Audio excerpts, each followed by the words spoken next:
రండి, సమయంలో ప్రభు యొక్క బలలో ప్రవేశించమని ఒక మాట జ్ఞాపకం చేసుకుంటూ వద్దాం. ఇప్పటికే మనకి ఇవ్వండి మోటో కార్డులో మొదటి వాగ్దానం జ్ఞాపకం చేసుకుంటూ వచ్చాం.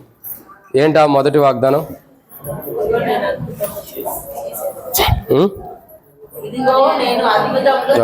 నిర్గమాకాండం 34:10 ఇదిగో నేను అద్భుతములు చేసేదనని ప్రభు మాట్లాడుతున్నాడు. ఒకటే కళ్ళజోడు ఉందన్న, మరి తెచ్చుకోండి, కొత్తది ఒకటి కొనుక్కోండి, ప్రతిసారి పంపకాలు ఎందుకు. సరే, కాబట్టి దేవుని యొక్క వాక్యాన్ని చూసినట్టయితే ఈ యొక్క ప్రభు యొక్క బలలో ప్రవేశించమని ఒక మాట జ్ఞాపకం చేసుకుందాం మోటో కార్డులో నుండి. తర్వాత వాగ్దానం జ్ఞాపకం చేసుకుందాం. అంటే మొదటి వాగ్దానం అంటే మధ్యలో ఉండదు, మొదటి ధ్యానిత్యం, మెయిన్ థీమ్ అది, అద్భుతం చేసేది. అక్కడ చూస్తున్న రెండో కోణాన్ని చూద్దాం. మత్తయి సువార్త 28వ 20వ. మత్తయి సువార్త 28వ 20వ రాయబడినటువంటి వాగ్దానాన్ని మనం చూద్దాం. మత్తయి సువార్త 28వ 20వ. నేను మీకు ఏ సంగతులను ఆజ్ఞాపించుతునో వాటన్నిటిని గైకొన వాళ్ళని వారికి బోధించడి. ఇదిగో నేను యుగ సమాప్తి వరకు సదాకాలం మీతో కూడా ఉన్నానని వారితో చెప్పాను. ఫ్యాన్ వేస్తారా? కాబట్టి దేవుని యొక్క వాక్యాన్ని చూడగా సాయికరణ ఫ్యానే. కాబట్టి దేవుని యొక్క వాక్యాన్ని చూడగా ఇక్కడ రాయబడినటువంటి ఒక మాట ఏంటంటే, యుగ సమాప్తి వరకు ఇదిగో నేను సదాకాలం, అంటే యేసు సదాకాలం మీతో కూడా ఉంటాడని వాగ్దానం ఈ యొక్క మోటో కార్డులో వాక్యాన్ని మనం చూస్తూ వస్తున్నాం. మనం ధ్యానించే దాంట్లో రెండో కోణానికి వచ్చాం. సదాకాలము, ఆయన యుగ సమాప్తి వరకు సదాకాలము మీతో కూడా ఉంటానంటున్నాడు. అయితే ఇక్కడ రాయబడిన మాట ఏంటంటే, ఆయన యుగ సమాప్తి వరకు కూడా సదాకాలం మనతో కూడా ఉంటానన్నాడని మత్తయి సువార్త 28వ మనం చూస్తున్నాం. వాటికి మనం సిద్ధముగా ఇక్కడ ఒక మాట చెప్పాలంటే, ఇవి చేయటానికి అంటే ఆయన యుగ సమాప్తి వరకు సదాకాలం మనతో కూడా ఉండి మనకేం చేస్తున్నాడు అనేది బైబిల్లో ఉంది. అవన్నీ మనం చేయటానికి మనం ఏం చేయాలా? సిద్ధంగా ఉండాలి. అంటే యేసుక్రీస్తు ప్రభువారు యుగ సమాప్తి వరకు సదాకాలం మనతో కూడా ఉంటాడు. మనతో కూడా ఉండి చేస్తున్నవి ఏంటి అని అంటే బైబిల్లో కొన్ని ఉన్నాయి. అవన్నీ చేయాలంటే మనం ఎలా ఉండాలో బైబిల్లో కొన్ని విషయాలు ఉన్నాయి. కాబట్టి వాటిని మనం ధ్యానించమునపు ప్రభు నడిపింపు కొరకు చిన్న ప్రార్థన. మమ్మల్ని మిక్కిలికి ఎక్కువగా ప్రేమించిన ప్రియ పరలోకపు తండ్రి, పరిశుద్ధుడు అయిన దేవా, మీకు స్తోత్రములు. మీరు ఇచ్చిన కృపకై మీకు వందనాలు. ఈ సమయంలో తండ్రి మరి కొన్ని మాటలు దేవా ప్రభు యొక్క బలలో ప్రవేశిస్తున్నాగా వాక్యం ధ్యానించబోతాను సాయం చేయండి. నిలబడేవాడిని నేనైనా నిలబెట్టేది మీరు, మాట్లాడేవాడిని నేనైనా మాట్లాడించేది మీరు, నాలో ఆత్మనప్పటికి ఆత్మను అభిషేకించేది మీరు. ప్రజల మీ వారు వాక్యం మీద నిష్ప్రయోజకమైన వాడిని దాసుడి కన్నులు యజమానుడి వైపు చూస్తున్నట్లు, దాసురాల కన్నులు యజమానురాల వైపు చూస్తున్నట్లు మా కన్ను మీ వైపు వీక్షిస్తున్నాను. మీరే సహాయం అనుగ్రహించి మహిమ పొందండి. నీ ప్రజల పక్షాన నీ గుణ దయ చొప్పున దయతో నన్ను జ్ఞాపకం చేసుకుని నాతో మాట్లాడక తీర్చమని ఈ వాక్యం ధ్యానించడానికి కింద కూర్చొని ప్రజలకు నేను యోగ్యుని కానీ క్షమించండి. దాసుడి కన్నులు యజమానుడి వైపు చూస్తున్నట్లు, దాసురాలు కన్ను యజమానుల వైపు చూస్తున్నట్లు మా కన్ను మీ వైపు వీక్షిస్తాగా మీరే సహాయం అనుగ్రహించి మహిమ పొందండి. నీ ప్రజల పక్షాన్ని నీకున్న దయ చొప్పున దయతో నన్ను జ్ఞాపకం చేసుకుని మాతో మాట్లాడక తీర్చమని ప్రభువైన యేసుక్రీస్తు నామం పేరిట విశ్వాసంతో స్తుతించి ప్రార్థించి అడిగి పెట్టుకుంటున్నాం తండ్రి, ఆమేన్. కాబట్టి ప్రియమైన దేవుని బిడ్డలారా, దేవుని యొక్క వాక్యం చూస్తున్నదే చాలా త్వరగా ముగిచ్చేస్తాం. టేబుల్ యొక్క వర్తమానం 11:30 అయింది, 11:30 అయింది. 12 గంటలకల్లా క్లోజ్ చేద్దాం ప్రభు సమయం ఇస్తే. కాబట్టి దేవుని యొక్క వాక్యాన్ని చూడగా ఇక్కడ రాయబడిన మాట ఏంటంటే, సదాకాలం, ఆయన యుగ సమాప్తి వరకు సదాకాలము మీతో కూడా ఉంటారని మనకు చెప్తున్నాడు. ఆయన సదాకాలం మనతో కూడా ఉండి మనకు చేస్తున్నవి ఏంటి అని అంటే చాలా ప్రాముఖ్యత. మనం కూడా ఎలా ఉండాలనేది బైబిల్లో ఉంది. అనేది దాంట్లో మొదటి మాటని ఇక్కడ మనం జ్ఞాపకం చేసుకున్నదే మత్తయి సువార్త 13:49. మత్తయి సువార్త 13:49. చదివేవాళ్ళు స్పీడ్గా చదవండి, త్వరగా ముగిద్దాం. మత్తయి సువార్త 13:49.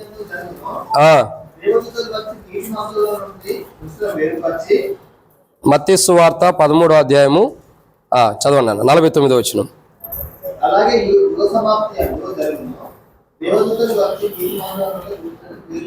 అలాగే యుగ సమాప్తి యందు జరుగును, దేవదూతలు వచ్చి నీతిమంతుల్లోని దుష్టులను వేరుపరిచి. కాబట్టి ఇక్కడ మొదటి మాటను మనం చూస్తున్నాం. యుగ సమాప్తి యందు సదాకాలం యుగ సమాప్తి వరకు కూడా నేను మీతో ఉంటానని యేసు ప్రభు అన్నాడా లేదా? చూడండి, ఇక్కడే వాగ్దానాలు కూడా అంటించబడి ఉన్నాయి. ఏమనుంది? ఇదిగో నేను అంటే యేసు సదాకాలం మీతో కూడా ఉన్నాను అన్నాడు. సదాకాలం అంటే యుగ సమాప్తి వరకు కూడా సదాకాలం మనతోనే ఉంటున్నాడు. సో యుగ సమాప్తి అని అంటే యుగం అన్నది సమాప్తం చేయబోతాను, అప్పటి వరకు కూడా ప్రభు మనతోనే ఉంటాడు. సో మనతో ఉన్న ప్రభు ఏం చేస్తున్నాడు అని అంటే మనం కూడా ఏం చేయబడాలనేది బైబిల్ కొన్ని ఉన్నాయి. దాంట్లో మొదటి మాటని ఇక్కడ చూస్తున్నాం. ఏమని? మత్తయి సువార్త 13:49. అలాగే యుగ సమాప్తి యందు జరుగును, దేవదూతలు వచ్చి నీతిమంతుల్లో నుండి దుష్టులను వేరుపరచును. కాబట్టి మొదటి కోణాన్ని ఇక్కడ మనం జాగ్రత్తగా చూస్తున్నట్టయితే మొట్టమొదటి అనుభవం కనపడుతుంది. ఏంటి అనుభవం అంటే యుగ సమాప్తి యందు జరగబోయేది. అప్పుడు కూడా ప్రభు మనతోనే ఉంటాడు. ఆయన మనతో ఉండి ఏం చేస్తున్నాడంటే యుగ సమాప్తి యందు మనతో ఉండి నీతిమంతుల్లో నుండి దుష్టులను తీసేస్తున్నాడు. ఎవరిని తీసేస్తున్నాడండి? నీతిమంతులు ఎవరైతే ఉన్నారో ఇప్పుడు అంతా మిశ్రిత జనం ఎట్లా ఉన్నారు ఇప్పుడు చెప్పగా, అంటే మిమ్మల్ని కాదు అంటుందండి. అందరూ ఎలా ఉన్నారంటే ఐగుప్తులో నుండి ఇశ్రాయేలు ప్రజలు బయటకు వచ్చారు. ఎక్కడికి వచ్చారండి? ఇశ్రాయేలు ప్రజలు బయటకు వచ్చారు. బయటకు వచ్చారు? ఎర్ర సముద్రం తర్వాత బయటకు వచ్చారు. మళ్ళీ ఏదంటే ఏదంటాడు అని మౌనంగా న్యాయంగా చూస్తున్నారు. కానీ ఇశ్రాయేలు ఎర్ర సముద్రంలో నుండి దాటి వెలుపడికి వచ్చారు. వచ్చేటప్పుడు ఎవరెవరు వచ్చారు? బైబిల్లో రాయబడుతూ వచ్చారు. అందరు ఎవరు అక్క? ఆంధ్రే అన్న మరి ఎవరు? అందరూ. బైబిల్లో చూసినట్టయితే అందరూ అంటుంది కదా అక్క. కానీ బైబిల్ ఏమని రాయబడుతూ వచ్చింది తెలుసా? మిశ్రిత జనం అని రాయబడుతూ వచ్చింది. ఏ జనం అండి? మిశ్రిత జనం. మిశ్రిత జనం అంటే ఎవరు? అసలు ఇశ్రాయేలు ప్రజలు మిశ్రిత జనం ఎట్లా అయ్యారంటే ఇశ్రాయేలు ప్రజలను దేవుడు బయటికి తీసుకొస్తుంటే ఆ ఇశ్రాయేలు ప్రజల యొక్క భయంకరమైన 10 తీర్పులు చూసినప్పుడు ఐగుప్తులైన ప్రజలు కూడా ఈయనే దేవుడు అని చెప్పి ఎట్లా కొట్ల ఐగుప్తు నుండి విడిచిపెట్టాలని చెప్పి ఐగుప్తులు కూడా ఇశ్రాయేలు ప్రజలతో పాటు ఎర్ర సముద్రం దాటారు. ఎవరు దాటారండి? ఐగుప్తులు కూడా ఇశ్రాయేలు ప్రజలతో పాటు ఎర్ర సముద్రం దాటారు. వాళ్ళే మిశ్రిత జనం. ఆ మిశ్రిత జనమే ఉండటం ద్వారా ఇశ్రాయేలు ప్రజలు అరణ్యంలో రాలిపోతూ వచ్చారు. ఇశ్రాయేలు ప్రజలు అరణ్యంలో ఏమవుతూ వచ్చారండి? రాలిపోతున్నారు. ఎందుకంటే కొందరు అది కొందరు ఇది అంటారు కదా. ఈ మిశ్రిత జనం అంటే ఒక క్రైస్తవుడు ఇంకో క్రైస్తవుడు కలిసి వెళ్తుంటే ఇద్దరు దేవుని గురించి మాట్లాడుకుంటారు. ఒక క్రైస్తవుడు ఒక అన్యుడు కలిసి వెళ్తుంటే ఎట్లుండిద్ది? ఏముండిద్ది? ఈడ సినిమా గురించి చెబుతాడు, వాడేమో విశ్వాసేమో దేవుని గురించి చెబుతాడు, అన్యుడు ఏమంటాడు? ఆ సినిమా బాగుంది, ఈ సినిమా బాగుంది, ఈ అన్న బాగుంటాడు, ఆ అన్న బాగుంది, అక్కిళ్ళు కట్టుకుంది, ఈ అక్కిళ్ళు పనికి మని పంచాయతీ అంతా అటు చెప్పుకుంటూ వెళ్తారు. అంటే ఇక్కడ మనకు అర్థం కావాల్సిన కోణం ఏంటి? మిశ్రిత జనం అన్నది వేరు. మిశ్రిత జనం ఉండటం ద్వారా నష్టపోతాం. ఇప్పుడు ప్రభు ఏం చేస్తున్నాడంటే ఇదిగో యుగ సమాప్తి వరకు, ఇదిగో నేను సదాకాలం మీతో కూడా ఉంటాను అంటున్నాడు. అంటే యుగ సమాప్తి వరకు మనతో కూడా ఉంటాడు. మత్తయి సువార్త 28వ ఎన్నో వచ్చిన మనం చదివింది 20వ వచనం ఎవరైతే వచ్చింది? ఇదిగో నేను యుగ సమాప్తి వరకు అంటే సదాకాలం మీతో కూడా ఉంటాను అన్నాడు. సదాకాలం ప్రభువుని ఏం చేస్తున్నాడంటే సదాకాలం అంటే ఎప్పటికీ ప్రభు అంటున్నాడు. యుగ సమాప్తి వరకు ఉంటాడు. సదాకాలం అంటే రాబోతున్న కాలంలో కూడా ప్రభు అంటున్నాడు. ఉండి ఏం చేస్తున్నాడు అంటే యుగ సమాప్తిలో కుర్చీ ఉండి అక్కడికి యుగ సమాప్తిలో యవనస్తులు ఎవరైనా కుర్చీ అయ్యమ్మా. యుగ సమాప్తి వరకు కూడా ప్రభు అంతా ఉండి ఏం చేస్తున్నాడంటే నీతిమంతుల్లో నుండి దుష్టుల్ని వేరుపరిచేస్తున్నాడు. అంటే పరిశుద్ధుల్ని అపవిత్రుల్ని, నీతిమంతుల్ని దుష్టుల్ని, అంటే యథార్థవంతుల్ని యథార్థత లేని వారిని ఇద్దరిని ఏం చేస్తున్నాడు? యుగ సమాప్తి అందు సమాప్తము చేయకువ మునుపు సమస్తమైన కాపాడే దేవుడు యుగ సమాప్తి అందు ఇద్దరిని వేరుపరుస్తున్నాడు. అందుకే బైబిల్లో అంటాడు, ఆరాధనలో కూడా చూస్తూ వచ్చావు, విశ్వాసకి అవిశ్వాసతో పొస్తే ఎక్కడ ఉందా? ఇప్పుడు పొత్తు నడిచిద్ది. ఏంటా పొత్తు? ఒక అన్యుని పెళ్లి చేసుకుంటాం, దేవుని ఎరగని వాడిని పెళ్లి చేసుకుంటాం, రక్షణ లేని వాడిని పెళ్లి చేసుకుంటాం, మారుమూసి లేని వాడిని పెళ్లి చేసుకుంటాం. రోజు కొట్లాట్లు గొడవలు ఉంటాయి, అవిశ్వాసం ఉండేది, అపనమ్మకం, ఇద్దరి మధ్యలో తిట్లాట్లు, గొడవలు, పోలీస్ స్టేషన్లో కేసులు, వాట్ ఎవర్ మేబీ ఇంకా ఎక్సెట్రా అన్నీ ఉంటాయి. ఇది విశ్వాసకు అవిశ్వాసకుల మధ్య తేడా. ఈ తేడా ఎప్పుడు విడిపించబడుతుంది? విశ్వాసిగా జీవించినప్పుడు, విశ్వాసి నీతిమంతుడిగా జీవించినప్పుడు దుష్టుల చేతిలో నుండి నీతిమంతులు విడిపిస్తాడు. నీతిమంతుల దగ్గర నుంచి దుష్టులను కూడా ఏం చేస్తాడు? వేరుపరుస్తాడు. దానికి అంటాడు కదా, గోధుమలు గురుగులు ఏం చేయబడుతున్నాయి? గోధుమలు గురుగులు రెండు వేరు చేయబడుతున్నాయి లేదా? గోధుమలో ప్రత్యేకంగా ఉంటున్నాయి, గురుగులో ప్రత్యేకత అయిపోతున్నాయి. రెండు కలిసి ఉంటున్నాయా? కోతకాలం అంటే యుగ సమాప్తి. అదే యుగ సమాప్తి అందు జరగబోయే మొదటి కోణం ఏంటంటే నీతిమంతుల్ని దుష్టుల్ని సపరేట్ చేసేస్తున్నాడు. ఎవరెవరినండి? నీతిమంతుల్ని దుష్టుల్ని. ఇప్పుడు నీతిమంతులతో దుష్టులు కలిసి ఉండడానికి లేదక. నేను నీతిమంతులతో పోతూ ఉంటానంటే ఉంటాడా? అబ్రహాం ఎక్కడున్నాడు? అబ్రహాం కుడిపార్శ్వమున ఎవరు ఉన్నారు? లాజరు ఉన్నారు. లాజరు అబ్రహాం కుడిపార్శ్వమున ఉన్నప్పుడు ధనవంతుడు ఎక్కడున్నాడు? నరకంలో కాలిపోతున్నాడు. ఇప్పుడు నీతిమంతుడితో పాటు నీతి లేని వాడు కలిసి ఉంటున్నాడా? అసంభవం. కాబట్టి యుగ సమాప్తి అందు ప్రభు చేయబోయే కార్యం ఏంటంటే నీతిమంతుల్ని దుష్టుల్లో నుండి ప్రత్యేకిస్తున్నాడు. ఇప్పుడు మనం బలలో పాల్గొనబోయే ముందుల, బలలో ప్రవేశించే మునుపు, మొట్టమొదటిసారి ప్రభు యొక్క బలలో చేయవేకు మునుపు మన జీవితాన్ని మనం గమనించాల్సిన మొదటి ప్రాముఖ్యత ఏంటంటే మనం నీతిమంతులుగా ఉన్నామా, నీతి కోల్పోయి దుష్టులుగా ఉంటూ వస్తున్నామా పరీక్షించుకోవాలి. ఇది మొదటి మాట. ఎందుకంటే ఇదిగో నేను అంటే యేసు సదాకాలం మనతో కూడా ఉన్నాడు, యుగ సమాప్తి వరకు ఉన్నాడు. అంటే యుగ సమాప్తి వరకు కూడా ఉన్నాడు. ఉండి ఏం చేస్తున్నాడు? దుష్టుల్లో నుండి నీతిమంతులు మార్చేస్తున్నాడు, దుష్టుల్లో నుండి నీతిమంతులు తీసేస్తున్నాడు. ఎందుకంటే దుష్టుల్ని అక్కడికి వెళ్తున్నారు, నరకానికి వెళ్తున్నారు, నీతిమంతులు పరలోక రాజ్యానికి తీస్తున్నాడు. కాబట్టి ఒక రోజు వేర్పరచబడిన సమయం రాబోతుంది. ఒక రోజు ఆయన సదాకాలం మనతో ఉండి మనల్ని నిత్యత్వాన్ని తీసుకెళ్తున్నాడు, దుష్టులకి నరకాన్ని ఇవ్వబోతున్నాడు. కానీ సదాకాలం మనతో ఉండే ప్రభు యుగ సమాప్తి వరకు మనతో ఉండి ఏం చేస్తున్నాడంటే దుష్టుల్ని నీతిమంతుల్ని సపరేట్ చేస్తున్నాడు. ఇప్పుడు మనం నీతిమంతులుగా ఉన్నామా, డాష్ లాగా ఉన్నామా? చెప్పండి. నీతిమంతుల్లాగా ఉన్నామా? ఎలా ఉన్నాం?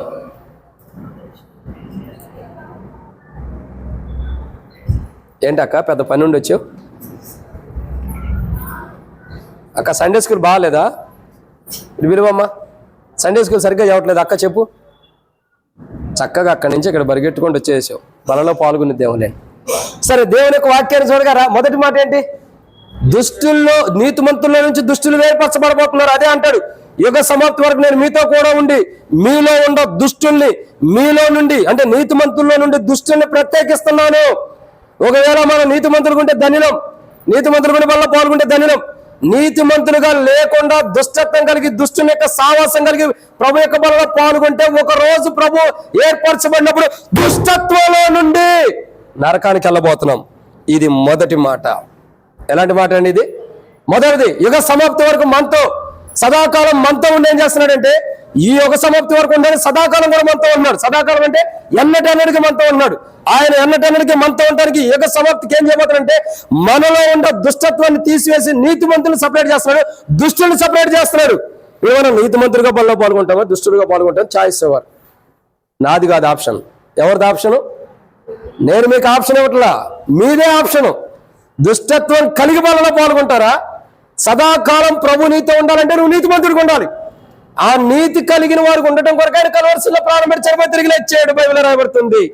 అపోస్తలుడైన పౌలు రోమీయులకు రాసిన పత్రిక 5:9 యేసు రక్తం ప్రతి పాపలను మేము పవిత్రంగా పరిచయం అన్న వాక్య భాగానికి అనుకూలంగా రాయబడుతుంది. ఏమని? నామోహం చూస్తే ఏం ఉపయోగం అక్క? బైబిల్ చదవండి. అపోస్తలుడైన పౌలు రోమీయులకు రాసిన పత్రిక 5:9 యేసు రక్తము ద్వారా నీతిమంతులుగా తీర్చబడి మరింత ఉగ్రత నుండి మనము ఏమమ్మా అక్క చదవచ్చు కదా. ఏం చేయబడుతున్నాము? రక్షించబడుతున్నాం. అంటే నీతిమంతులుగా తీర్చబడి ప్రభు రక్తం ద్వారా రక్షించబడుతున్నాము. ఒక రోజు దుష్టులు సపరేట్, నీతిమంతులు సపరేట్. అలా సపరేట్ చేయడానికి యేసు ప్రభు యుగ సమాప్తి రోజు సిద్ధంగా ఉండబోతున్నాడు. దాన్నే జడ్జిమెంట్ అంటాం మనం. ఏమంటాము? జడ్జిమెంట్, తీర్పు దినమది. యుగ సమాప్తి రోజు అంటే యుగాన్ని సమాప్తం చేసేటప్పుడు నువ్వు నీతిమంతుడిగా ఉంటే నిన్ను సదాకాలం ఆయన ఉండే ప్రాంతంలో తీసుకెళ్తాడు. నువ్వు నీతిమంతుడిగా ఉండకపోతే నీకు నిత్యత్వం అంటే నిత్యత్వం కాదు, క్షమించండి, నీ కొరకై సిద్ధపరచబడిన నీకు స్నేహితుడైన సాతానుడి యొక్క స్థానంలోకి నువ్వు పోతావు. ఇది మొదటిది. రెండో విషయాన్ని చూద్దారండి. త్వరగా వెళ్ళాలి కదా. ఈరోజు 3 వర్తమానాలు, ఈ రెండో వర్తమానం ఇది. రెండో మాటను చూద్దామండి. దేవుని యొక్క వాక్యాన్ని చూస్తున్నాను. అయిపోయి 4, 5, 3, 5 అనుకోవద్దు. నాకు 12:30 అయితే ఆకలి అయితే, అందుకని త్వరగా నేను ముగిచ్చేస్తాను. రెండో వాక్యాన్ని చూద్దామండి. త్వరగా ముగిస్తానంటే చక్కగా అంటున్నారు తలగా ఉపయోగం. సరే, రెండో విషయాన్ని చూద్దాం. మొట్టమొదటిగా యుగ సమాప్తి వరకు ప్రభు ఉంటున్నాడు. అంటే సదాకాలం మనతో ఉన్నాడు. మనతో ఉండి ఏం చేయబోతున్నాడు? ఈ యుగ సమాప్తి అందు నీతిమంతులను సపరేట్ గా దుష్టులను సపరేట్ చేయబోతున్నాడు. రెండోది ఏం చేయబోతున్నాడు? రండి దేవుని యొక్క వాక్యాన్ని చూస్తున్నట్లయితే ప్రియులారా, రెండవ మాట మత్తయి సువార్త 24:12. మత్తయి సువార్త 24:12.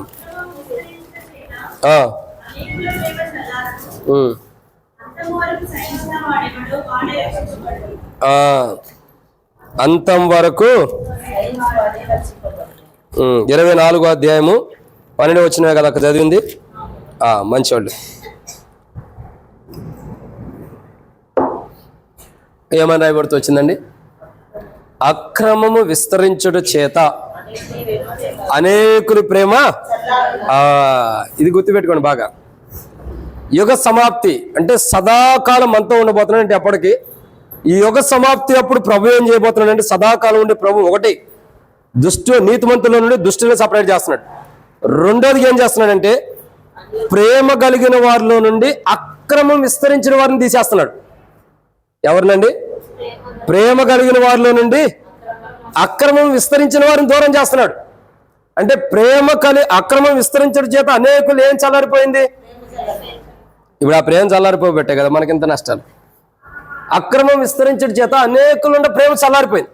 ఒకరోజు దేవుని యొక్క వాక్యం చెప్పబడుతుంది చూడగా, ఒకరోజు యుగ సమాప్తి యందు ఏం జరగబోతుందంటే రెండో విషయాన్ని మనం చూస్తున్నాం. ప్రేమ కలిగిన వారిని ఒక రేతికి తీసుకొస్తున్నాడు, సదాకాలం ఉండే స్థానానికి ప్రేమ కలిగిన వారిని తీసుకెళ్తాడు. ప్రేమ లేకుండా అక్రమం చేత విస్తరించబడి అక్రమం చేత నింపబడినటువంటి వారు ఎక్కడికి వెళ్తున్నారు? చల్లారిపోయింది. ప్రేమ లేదు కాబట్టి ప్రేమ లేని వాడిని అయితే కరెక్టేనా? ఏమో మరి చెప్పింది ఎందుకు అక్క? ఏమో అంటానికి గుర్తుకొచ్చింది చెప్పింది అటు మంచిదే. ఎక్కడుంది అక్క? చూడొద్దులే, అది మీకు తెలియదు, ఊరినే బైబుల్ చూస్తారు, అన్నయ్య ఏడగొట్టి చెబుతాడని. అనేకుల ప్రేమ విస్తరించడం చేత, అక్రమ విస్తరించడం చేత అనేకుల ప్రేమ చల్లారిపోయాను. ప్రేమ లేని వాడైతే నేను వ్యర్థున్నే. కానీ బైబిల్ సెలవిస్తుంది, మానవుడి జీవితంలో ఏదైతే ప్రేమ లేదో తద్వారా అక్రమం విస్తరించింది. ఒకరోజు మానవుల్లో విస్తరించిన అక్రమం, మానవుల్లోకి ప్రవేశించిన అక్రమం, ఏదైతే అక్రమము మానవుల్లోకి ప్రవేశించిందో యుగ సమాప్తి యందు, యుగ ముగింపు యందు సదాకాలం మనతో కూడా ప్రభు ఉండటానికి మనలో ఉన్న అక్రమము చేత ఏదైతే ప్రేమ చల్లారిపోయిన జీవితం ఉందో దాన్ని తీసివేస్తున్నాడు. ప్రేమ కలిగిన జీవితం ఉంటే నిత్యత్వం, ప్రేమ కలిగిన జీవితం లేకుండా అక్రమం సంపాదించుకుని ప్రేమ చల్లారిపోయిన అనుభవం ఉంటే నిత్య నరకం. ఎక్కడికి వెళ్ళిపోతున్నాం? నిత్య నరకం. అంటే ఎక్కువసేపు వివరించడానికి నాకు టైం లేదు, ఎందుకంటే మూడో వర్తమానం కూడా ఉంది కదా. ఈ రెండింటికే చాలా టైం అయిపోతుంది, అందుకే త్వరగా ముగిచ్చేస్తున్నా. కానీ ప్రేమ దేవుడు ఏదైనా 12:10 కల్లా రెండో వర్తమానం అయిపోవాలి. కానీ ప్రియులారా, దేవుని యొక్క వాక్యాన్ని చూడగా రెండో మాటని ఇక్కడ మనం చూస్తున్నాం. అక్రమము కలిగినటువంటి ప్రజల్ని, ప్రేమ లేకుండా అక్రమం కలిగినటువంటి ప్రజలను ఒక రోజు సదాకాలం ఉండే ప్రాంతంలో కానీ తీసుకెళ్ళకోకుండా యుగ సమాప్తి యందు సమాప్తం చేసి యుగ సమాప్తి యందు వారిని వేరు చేస్తున్నాడు. ప్రేమ కలిగిన వారు వేరుగా ఉంటున్నారు. క్రీస్తు యేసు కలిగిన ప్రేమ, దేవుడు ప్రేమ స్వరూపి, దేవుని ప్రేమను ఏదైతే మన జీవితాల్లో నింపుకుని ఉన్నామో ఆ ప్రేమ కలిగిన వారిని యుగ సమాప్తి యందు సపరేట్ చేస్తున్నాడు. ఆ ప్రేమ లేనటువంటి వారిని అక్రమం చేత ప్రేమ చల్లారిపోయిన జీవితాన్ని కలిగి ఉన్న వారిని సపరేట్ చేస్తున్నాడు. ఈరోజు మన జీవితంలో ప్రేమ చల్లారిపోయి ఉంటే బల్లలో పాల్గొన్న మనం సపరేటే. ప్రేమ చల్లారిపోయిన అనుభవం మనలో ఉంటే ఈరోజు బల్లలో పాల్గొన్న మనం వ్యర్థంగా ఉన్నట్లే, వ్యర్థంగా బల్లలో పాల్గొన్నట్లే, సపరేట్గా ఉన్నట్లే. కానీ బైబిల్ అంటుంది కదా, యుగ సమాప్తి అందు ప్రేమ కలిగిన వారిని ఒక రీతిలో, అక్రమం చేత ప్రేమ చల్లారిపోయిన వారిని మరొక రీతిలో ప్రభు సిద్ధపరచబడుతున్నాడు, వ్యత్యాసపరుస్తున్నాడు, దూరం చేస్తున్నాడు ఇద్దరిని. ఆయా కాలంలో, ఆ దినములో, ఆ గడియలో ప్రేమ కలిగిన వారందరూ కూడా నీతిమంతులుగా ప్రేమ కలిగి ఎవరైతే ఉన్నారో వారు నిత్యత్వంలో ఉంటారు, సదాకాలం ప్రభు ఉండే స్థానంలో. ప్రేమ లేనటువంటి వారు, వ్యర్థమైనటువంటి ప్రేమ కలిగి ప్రేమ చల్లారిపోయినటువంటి జీవితం కలిగిన వారు, దుష్టత్వం కలిగిన వారు ఎక్కడ ఉంటున్నారంటే నిత్య నరకంలో ఉంటున్నారు. ఇది రెండవ మాట. బలలో పాల్గొనేటప్పుడు మనం ఎలా ఉన్నాం పరీక్షించుకోవాలి. ఇది రెండో విషయం. మూడో విషయాన్ని చూద్దానండి. మత్తయి సువార్త 13:49.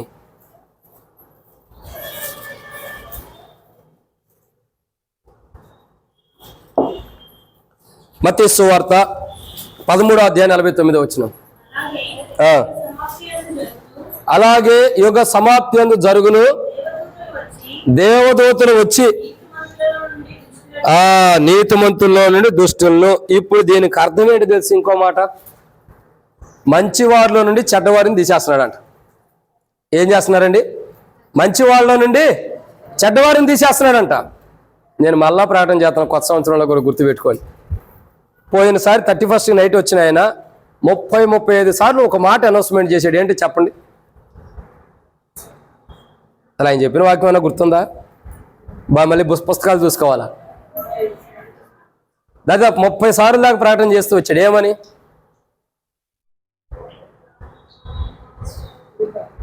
కృప, యేసునామమున చేయండి, యేసునామమున ప్రార్థించండి, యేసునామమున ప్రార్థించండి, యేసునామమున ఆరాధించండి. నేను లేకపోయినా నా ఆత్మ ఎక్కడే తిరుగుతూ ఉండేది. నేను అక్కడ వాక్యం చెప్పిన అర్థమైందండి. నేను లేకపోయినా, ఎక్కడ లేకపోయినా ఇక్కడ వాక్యం చెప్పడానికి ఆదివారం లేకపోతే నా ఆత్మ ఏడే తిరిగిద్ది. ఎవరేం చేస్తున్నారు అంతా కూడా నా ఆత్మ తిరుగుతూనే ఉండిద్ది. మీరు అనుకుంటున్నారేమో. కాబట్టి నా ఆత్మ ఎక్కడికి వెళ్ళదు. నేను నేను ఎక్కడికి వెళ్ళి వాక్యం చెబుతున్న ఆత్మీయడే ఉంటుంది. మీరు ఎవరు ఏం చేస్తున్నారా, నేను ఉన్నప్పుడు ఎలా ఉండరు, లేనప్పుడు ఎలా ఉండరు, అంతా నా మైండ్కి ఎక్కిస్తూ ఉంటాడు పరిశుద్ధాత్ముడు. అదే అంతేనా? అంతే తేడా. మరి పరలోక రాజ్యం మర్చిపోతే ఇంకెట్టగక్క మరి లేదు. ఎదురు చెప్పేది ఉండదు కదా, పరిశుద్ధాత్మ బయలుపాటు ఉంటాయి ఏదో కోణంలో. అర్థమవుతుందండి? కాదంటే అట్ట కుదిరిద్దక్క దేవుని కార్యాలని. సరే, దేవుని యొక్క వాక్యాన్ని చూడగా ఇక్కడ రాయబడుతున్న మాట ఏంటంటే, మూడో విషయాన్ని చూస్తున్నాం. ఏంటి? చెడ్డవారిలో నుండి మంచి వారిని వేరుపరిచేస్తున్నాడంట. చెడ్డవారు ఎవరు? బాల్యం నుండే చెడ్డ తలంపులు కలిగిన వారిని ఆదికాండం 6వ అధ్యాయం గత వారం కూడా చూసాం, గత సంవత్సరం చూసాం, గత ఆదివారం కూడా చూస్తూ వచ్చాం. బాల్యం నుండే చెడ్డ ఆలోచనలు. బైబిల్ ఏం సెలవిస్తుందండి? మానవుడి యొక్క జీవితంలో ఏవైతే చెడ్డ తలంపులు, చెడ్డ ఆలోచనలు ఉన్నాయో, ఒక రక్షించబడిన వాడు, ఒక మారుమూసి పొందినవాడు, ఒక రక్షణ అనుభవం ఉన్న క్రైస్తవుడు, ఒక మారుమూసి బాప్తిసం తీసుకున్న క్రైస్తవుడు ఏదైతే చెడ్డ అనుభవాలు జీవిస్తూ వస్తాడో, ఏదైతే చెడ్డ పనులు చేస్తూ వస్తున్నాడో, ఆ వ్యక్తి జీవితంలో నుండి ఒకరోజు దేవుడు ఆ వ్యక్తిని సపరేట్ చేస్తాడు. మంచిలో నుండి చెడుని సపరేట్ చేయబోతున్నాడు ఒక రోజు. కాబట్టి ఇక్కడ దేవుని యొక్క వాక్యాన్ని చూడగా ఎన్నో మాట అండి ఇది. మూడవదిగా చూడగా మంచి వారిలో నుండి చెడ్డవారిని దూరపరుస్తున్నాడు. మనలో మంచి లేకపోతే, మనలో చెడ్డతనం ఉంటే, చెడ్డ ఆలోచనలు, చెడ్డ ఉద్దేశాలు, చెడ్డ తలంపులు, చెడ్డ క్రియలు, చెడ్డ వైఖరి మనలో ఉంటే, మనలో పాల్గొన్న మనం నష్టం తెచ్చుకుంటాం. బైబిల్ చెబుతున్నటువంటి మూడో మాట ఏంటో తెలుసా? మూడో మాట, యుగ సమాప్తి వరకు ఆయన సదాకాలం మనతో ఉన్నాడు. ఎప్పటికి మనతో ఉన్నాడు. ఎప్పటికి ఉండే స్థానంలో మనం తీసుకెళ్ళాలంటే మనం ఎలా ఉండాలి? నీతిమంతులుగా ఉండాలి. రెండోదిగా చూడగా ప్రేమ కలిగిన వారికి ఉండాలి. మూడోదిగా చూడగా మంచివారుగా ఉండాలి. ఈ మంచితనం ఎప్పుడైతే మనలో ఉండదో, మంచి స్వభావం ఎప్పుడైతే మనలో ఉండదో, మంచి మనస్తత్వం ఎప్పుడైతే మనలో ఉండదో, మనలో ఎప్పుడైతే చెడ్డ మనస్తత్వం ఉండి దేవుని బలం దగ్గరికి వచ్చి, ప్రభు బల దగ్గరికి వచ్చి, ప్రభు సన్నిధిలోకి వచ్చి, ప్రభు నేను మంచివాడిని మనం ఎప్పుడైతే బల దగ్గర ఒప్పుకుంటామో, ఆ ఒప్పుకున్నది కూడా రోజు తీర్పులోకి వచ్చింది. మనం మంచివారమా కాదన్నది వాక్యం మనం తెలియపరిచింది. మనం ఎంతవారం అన్నది వాక్యం ఎలాంటిదండి? అద్దం లాంటిది. అద్దం దగ్గరికి వెళ్తే మనం తెల్లగుండం నల్లగుండం చూపించింది. మన పళ్ళు ఎర్రగుండయా నల్లగుండయా కూడా చూపించింది. చూపించదా? చూపించింది. మన కళ్ళద్దాలు ఉండేలేవో కూడా చూపించింది. అన్నీ చూపించి అద్దం దగ్గరికి వెళ్తే మనం ఎలాంటి వాళ్ళో చూపించింది. తెల్ల చొక్క వేసుకున్నావా, నల్ల చొక్క వేసుకున్నావా, నల్ల శారీయా, తెల్ల శారీయా, అన్నీ చూపించిందా లేదా? అన్నీ చూపించింది అద్దం. వాక్యం అద్దం లాంటిదే. మంచిని మంచిగా చూపించింది, చెడు ఉండదాన్ని చెడు పక్క తీసేసింది. అందుకే వాక్యం గురించి ఇంకో మాట రాబడుతూ వాక్యం రెండంచెల వాడిగా కట్టుకోం. కానీ ప్రియులారా, ఈ యొక్క ప్రభువుల దగ్గర ప్రవేశిస్తున్న మన జీవితాల్లో మంచి జీవితాన్ని మనం జీవించకపోతే, మంచి క్రైస్తవ జీవితాన్ని మనం కొనసాగించకపోతే, మంచి విశ్వాస జీవితాన్ని మనం కొనసాగించకపోతే, మంచి ఆత్మీయ జీవితాన్ని మనం కొనసాగించకపోతే, ఒక రోజు రాబోతుంది మనం మంచి జీవితాన్ని జీవించినందుకు మనలో ఏదైతే చెడ్డ జీవితం ఉందో దాన్ని సపరేట్ చేయబోతున్నాడు. సపరేట్ చేసినప్పుడు మనం యుగ సమాప్తి జరుగుతుందే కానీ సదాకాలం ప్రభుత్వ పాటు ఉండలేం. సదాకాలం ప్రభుత్వ పాటు ఉండేవాళ్ళు ఎవరు తెలుసా? యుగ సమాప్తి జరిగిన తర్వాత, ఈ యుగ సమాప్తి అయిన తర్వాత సదాకాలం ప్రభుత్వ పాటు ఉండేవాడు ఎవరు? నీతిమంతులు, ప్రేమ కలిగిన వారు, మంచివారు ప్రభుత్వం ఉంటున్నారు. దేవుడు ఎవరండి? ఓ చిన్నపిల్లని అడిగాం, అయ్యా దేవుడు ఎవరంటే, మంచివాడు అండి దేవుడు అంటున్నాడు. దేవుడు ఏంటి? మంచోడు. దేవుడికి ఎన్ని పేర్లు ఉండవు చూడండి. మంచోడు, జ్ఞానవంతుడు, యథార్థవంతుడు, నీతిమంతుడు, సత్యవంతుడు. బాబా, ఇంకా అన్నిటికంటే నాకు ఇష్టమైన పేరు ఒకటి ఉంది. ఏంటో తెలుసా? ఉన్నవాడును అనువాడును. ఏంటా పేరు? నేను ఉన్నవాడును అనువాడును. నేను ఉన్నవాడును అనువాడును కూడా నాకు చాలా ఇష్టమైన పేరు. అది చదవాలంటే నా హృదయంలో చాలా ఉప్పొంగిద్ది. ఇశ్రాయేల్ ప్రజల దగ్గరికి వెళ్ళి చెబుతాడు, అయ్యా నువ్వు నాకు ఇంత ముందే దర్శనం ఇచ్చిన వాడు కాదు, ఇంత ముందు కలిసిన వాడు కాదు, ఇశ్రాయేల్ ప్రజల దగ్గరికి వెళ్ళాలని బయటికి తీసామంటున్నావు, నీ పేరేమంటే ఏం చెప్పాలంటే నేను ఉన్నవాడును అనువాడును అని చెప్పన్నాడు. నేను ఉన్నవాడును అనువాడును కూడా, ఇప్పుడు ఉండేవాడును, రాబోతున్న దినాల్లో ఉండేవాడును, ప్రతి సమయంలో మీకు ప్రభావంగా అనువాడుకుంటే మీకు సమీపంగా ఉన్నవాడును. నేను ఎప్పటికీ ఉన్నవాడునే, నేను లేనివాడు కాదు, ఉన్నవాడును అనువాడును. ఆయన ఎప్పటికి ఉన్నాడు మనతోనే. మనం ఆయన నమ్మినా నమ్మకపోయినా, సరిగా బలంలో పాల్గొనపోయినా, మన జీవితం బలకు దూరంగా లేకపోయినా ఎప్పుడు మనతోనే ఉన్నాడే. అందుకే అనువాడు ఉన్నవాడు అనువాడు అని రాయబడుతూ వచ్చింది. కానీ మూడో కోణం చూడగా దుష్టత్వం అంటే అక్కడ ఒక రకంగా చెప్పాలంటే మంచి వారిలో నుండి చెడ్డవారిని దూరపరుస్తున్నాడు.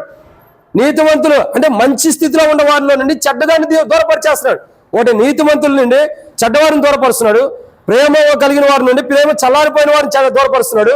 మూడవదిగా చూడగా మంచి వారిలో నుండి చెడ్డవారిని దూరం చేసేస్తున్నాడు. ఎవరైతే చెడ్డ స్థితిలో ఉన్నారో, ఎవరైతే చెడ్డవారుగా ఉన్నారో, బలలో పాల్గొంటూ కూడా చెడ్డ క్రియలు, చెడ్డ అలవాట్లు, చెడ్డ కార్యాలు ఏవైతే చేస్తూ వస్తున్నారో ఇప్పుడేమి సపరేట్ చేయట్లా. యుగ సమాప్తి రాబోతుంది, అప్పుడు సపరేట్ చేయబోతున్నాడు. ఎవరిని? మంచివారెవరు చెడ్డవారెవరు, నేనేంటో నువ్వేంటో, నాలో ఉన్న మంచి ఏంటో నీలో ఉన్న మంచి ఏంటో మొత్తం సపరేట్ అయిపోతుంది. అప్పుడు నాలో మంచి లేదనుకో, అయ్యయ్యో ప్రభా మా సేవకుడు సంవత్సరాలు చెప్పాడు, 7 సంఘాల గురించి సంవత్సరాలు బైబిల్ స్టడీ చెప్పాడు, 7 పాయింట్లు చెప్పేవాడు, 7 లోకాలకి వెళ్ళిపోయాడు ప్రభా, ఏంది ప్రభా ఇట్ట పంపించేసేసావు నరకానికి అని మీరు అనుకోవచ్చేమో. చెప్పలేము, దేవుని చిత్తం కదా అది.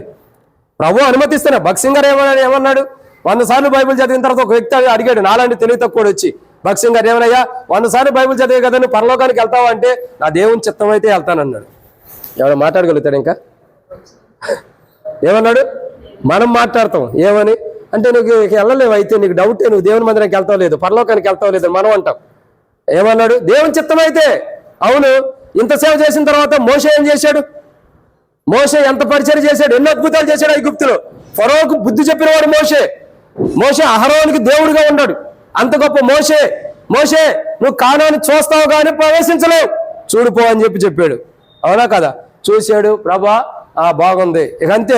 పరవాసిని పాడబడాడు, దేవుడే పాడబడాడు, దేవుడే సమాధి దవ్వాడు, దేవుడే పెట్టి తయారు చేశాడు, దేవుడే మోషేకి సమాధి చేశాడు, దేవుడే మోషేని మోసాడు, అన్ని దేవుడే మోషేకి సమాధి. జ్ఞాపకార్థ కొడుకులు కూడా దేవుడే మోషేకి చేసిస్తూ ఉంటాడు. దేవుడే మొత్తం చేసింది, మనుషుడు ఎవడు చేయలే.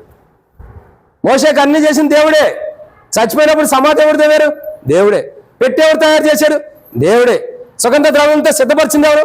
దేవుడే. పాట పాడుకుంది ఎవరు? దేవుడే. సమాధి తొట్టి తవ్వింది ఎవరు? గుంట తవ్వింది ఎవరు? మనకి ఇక్కడ క్రేన్లు వస్తున్నాయి, తవ్వింది దేవుడే. ఇంకా చెప్పగా ఆ పెట్టిలో పెట్టింది ఎవరు? దేవుడే. మోసుకుంది ఎవరు? దేవుడే. భూస్థాపన చేసింది ఎవరు? దేవుడే. అన్ని దేవుడే, దేవుడే, దేవుడే. అందుకంటాడు, నా ఇల్లంతట్లో మోషే లాంటి నమ్మకస్తుడు లేడు. ఒక నమ్మకస్తుడికి దేవుడు భూస్థాపన కార్యక్రమం చేశాడంటే ఎంత గొప్ప అద్భుతము. దేవుని సన్నిధిలో ఉంటే ఒక నమ్మకస్తుడికి దేవుడే దిగి వచ్చి భూస్థాపన చేశాడు. ఆ దినం వంటిది మరి ఉన్నాడు, దానికి ముందు కానీ దాని తర్వాత కానీ లేదు. ఎంత గొప్ప అద్భుతం, ఎంత గొప్ప అద్భుతం. నేను అడిగితే ఒక మాట చెప్పమంటారా? మనిషి చనిపోయినప్పుడు మనం పాటలు పాడతాం, వెళ్ళి ఇంటికి వెళ్ళి వాక్యం చెబుతాం. చెప్పిన తర్వాత ఏమంటాం? ఒక మాట చెబుతాం. ఏంటో చెప్పండి, మీరు చేయాల్సిన పని ఏంటి? 7 మాటల ఏంటి ఆ మాట? సాక్ష్యాలు చెప్పమంటాం. మోషే గురించి సాక్ష్యం చెప్పిన వాళ్ళు ఎవరు? నా భాషలోకి వచ్చినప్పుడు దేవుడే సాక్ష్యం చెప్పుంటాడు. దేవదూతలు ఎదుట మోషే గురించి సాక్ష్యం చెప్పిన వారు ఎవరు? ఒక వ్యక్తి చనిపోయినప్పుడు మనం అందరం సాక్ష్యం చేస్తాం. అతడు ఇలాంటి అలాంటి అలా ఉన్నాడు, ఇలా ఉన్నాడు, చాలా ఇదిగా ఉన్నాడు, మంచిగా ఉన్నాడు, అది ఇది అని చెప్పి సాక్ష్యం చెబుతూ వస్తారు. మరి మోషే గురించి సాక్ష్యం చెప్పింది ఎవరు? దేవుడే. ఎవరు ఎదురు చెప్పాడు? దేవదూతలు ఎదురు సాక్ష్యం ఇచ్చాడు, నా ఇల్లంతట్లో నమ్మకస్తుడు. అందుకే నమ్మకస్తుడి యొక్క భూస్థాపన నేను చేస్తున్నా. దేవదూతలు అనుకోవచ్చు, ప్రభా నువ్వు ఆజ్ఞాపిస్తే మేము వెళ్ళి చేసేవాళ్ళం కదా, నువ్వు అనుమతిస్తే మేం చేస్తాం కదా. మీరు చేసే భూస్థాపన కాదు ఇది మీరు చేసే భూస్థాపన కాదు, ఇది నా దాసుడు, మహిమపరచబడిన నా దాసుడు, నా దాసుడైన మోషే కొరకు నేను చేయాల్సిన భూస్థాపన కార్యక్రమం ఇది. మోషే కొరకు. మళ్ళీ ఈ మాట చెప్పగానే జ్యోతక్క ఏమనుకునేది తెలుసా? వచ్చే వారం లోపు ఎవరో పరలోకానికి వెళ్తారు అనుకునేది. ఎప్పుడు సమాధి గురించి, ఎప్పుడు మరణం గురించి చెప్పిన ఎవరో వెళ్ళిపోతున్నారు. సంఘంలో ఉండేవాళ్ళు, సంఘానికి సంబంధించినాడు. ఈసారి ఎవరు బాగలేక దేవుడు కాపాడతాలే దేవుని చిత్తం అయితే. ఒకవేళ పొరపాటును పోతే నువ్వు సేవకుడు కాదు అనుకోక. ఎందుకంటే ఆ మాట నువ్వు అన్నావు, మరి ఎవరో ఒకరు వెళ్ళారు కదా, నువ్వు చెప్పింది నిజం కాలేదు కదా అన్నది. సరే, ఏదైనా దేవుని చిత్తం, దేవుని పిలుపు. ఇక్కడ రాయబడిన మాట ప్రియులారా ఏంటి? ఎన్నో మాట ఇది? 3. దేవుడు నీతిమంతుల్లో నుండి, మంచిలో నుండి చెడ్డను దూరపరుస్తున్నాడు.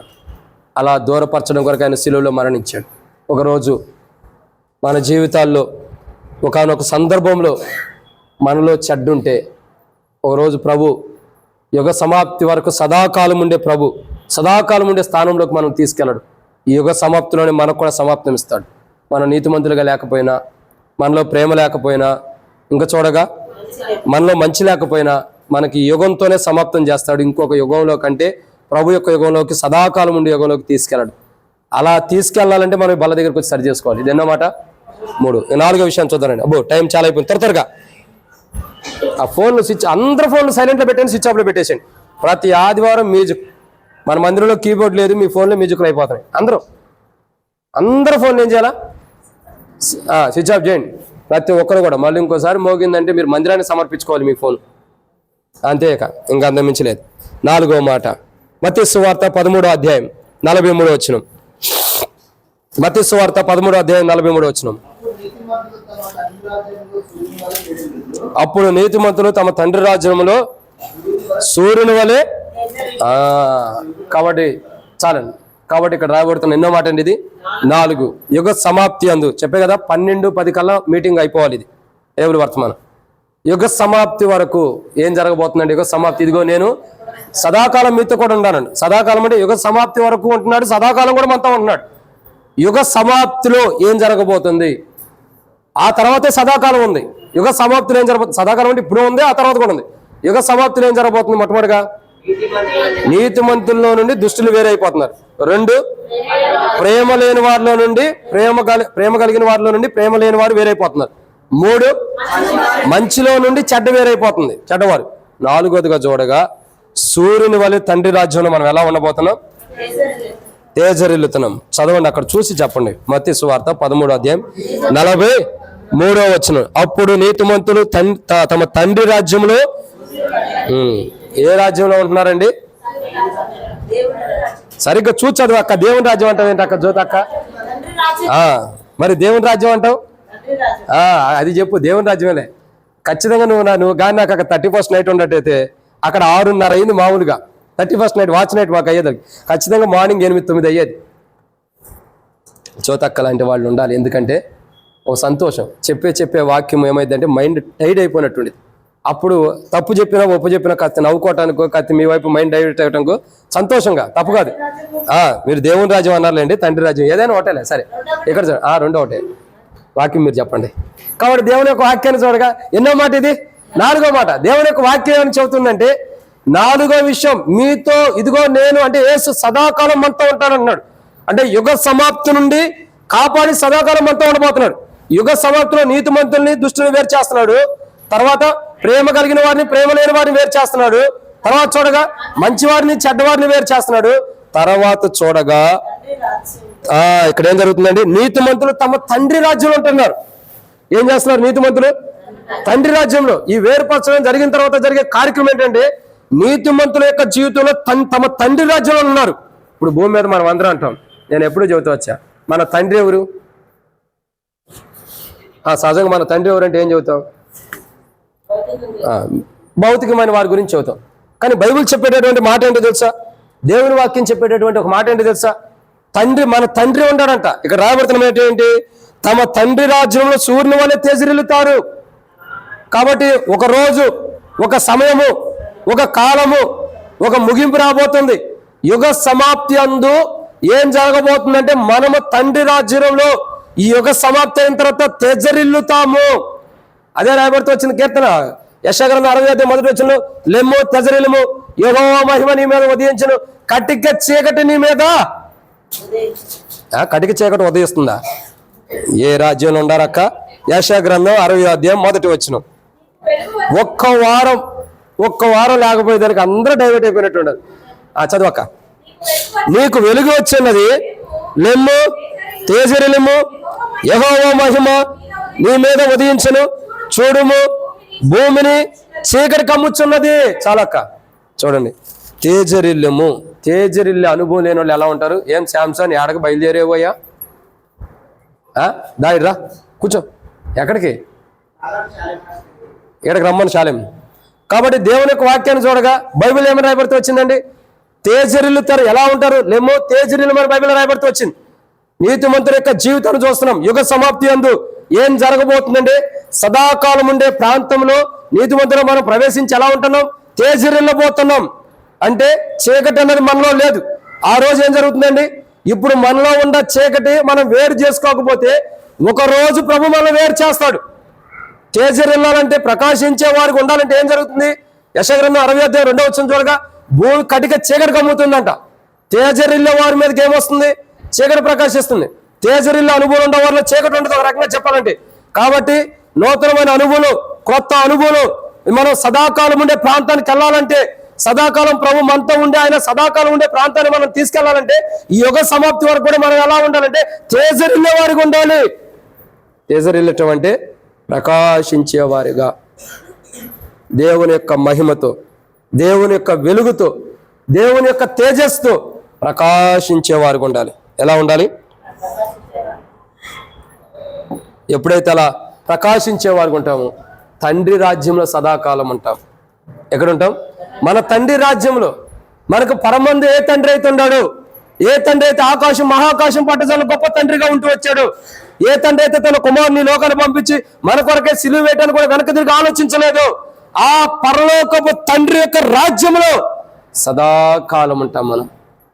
అందుకే బైబిల్ రాయబడుతూ వచ్చింది, నేను సదాకాలం నేను మీతో కూడా ఉన్నానని ప్రభు అన్నాడు. సదాకాలం ఉండే ప్రాంతంలోకి మనం వెళ్ళాలంటే యుగ సమాప్తి జరగాలి. ఈ యుగ సమాప్తిలో ఏం జరుగుతుంది? నీతిమంతుల్ని దుష్టుల్లో నుండి వేరుపరుస్తున్నాడు, ప్రేమ కలిగిన వారిని ప్రేమ లేని వారి నుండి వేరుపరుస్తున్నాడు, మంచివారిని చెడ్డవారిలో నుండి వేరుపరుస్తున్నాడు. నాలుగోదిగా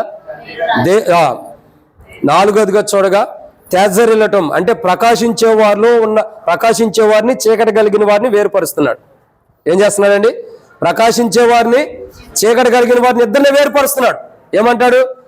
ఇదిగో సూర్యుని వల్లే తెజరిల్లుతారని బైబిల్ రాయబడుతూ వచ్చింది. ఎక్కడ? మత్తయి సువార్త 13:43 మరి యెషయా గ్రంథం 60 మొదటి వచనం ఏమని రాయబడుతూ వచ్చింది? లేము తెజరిల్లుము యెహోవా మహిమ నీ మీద ఉదయించును అని రాయబడుతూ వచ్చింది. అంటే తెజరిల్లు వారు ఎలా ఉంటారు? సూర్యుని వల్లే ప్రకాశిస్తారు. మరి ప్రకాశించిన వారు ఎలా ఉంటారు? చీకటిగా ఉంటారు. అదే బైబిల్ చెబుతుంది. కాబట్టి ప్రియులారా, ఎన్నో మాట ఇది. నాలుగోదిగా చూస్తున్నట్టయితే మన జీవితంలో సదాకాలం మనం ప్రభుత్వం ఉండాలంటే తేజరిల్లాలి, సదాకాలం ప్రభుత్వం ఉండాలంటే నీతిమంతులుగా ఉండాలి, సదాకాలం ప్రభుత్వం ఉండాలంటే ప్రేమ కలిగి ఉండాలి, సదాకాలం ప్రభుత్వం ఉండాలంటే మనం మంచివారికి ఉండాలి, సదాకాలం ప్రభుత్వం ఉండాలంటే తేజరిల్లాలంటే సూర్యుని వల్లే ప్రకాశిస్తూ ఉండాలి. అంటే ప్రకాశించాలంటే మనలో ఏముండకూడదు? చీకటి ఉండకూడదు. బైబిల్ అంటుంది, లేము కట్టిక చీకటి భూమి మీద కమ్ముతుందంట. అంటే మనలో ఆ చీకటి రాకూడదు, మనలో ఆ చీకటి అన్నది రాకూడదు.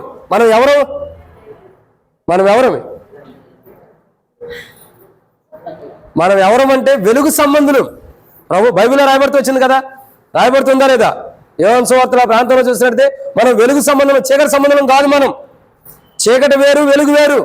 చీకట్లో నుండి ఆశ్చర్యకరమైన తన వెలుగులోకి ప్రభు తీసుకొచ్చాడు. అంటే మనం ఎవరని చెప్పండి? మనం మన కుటుంబీకులు కానీ మనం కలిగిన వారం అందరం మనం ఎవరమంటే వెలుగు సంబంధులు. మనం అంటే మనలో చీకటి ఉండకూడదు. చీకటి ఉందంటే ఒక రోజు యుగ సమాప్తి అంతా చీకటిని తీసేస్తాడు, వెలుగుని సపరేట్ పరుస్తాడు. అది పూర్తిగా మనలో చీకటి ఉందా? మనం ఎక్కడికి వెళ్తున్నాం?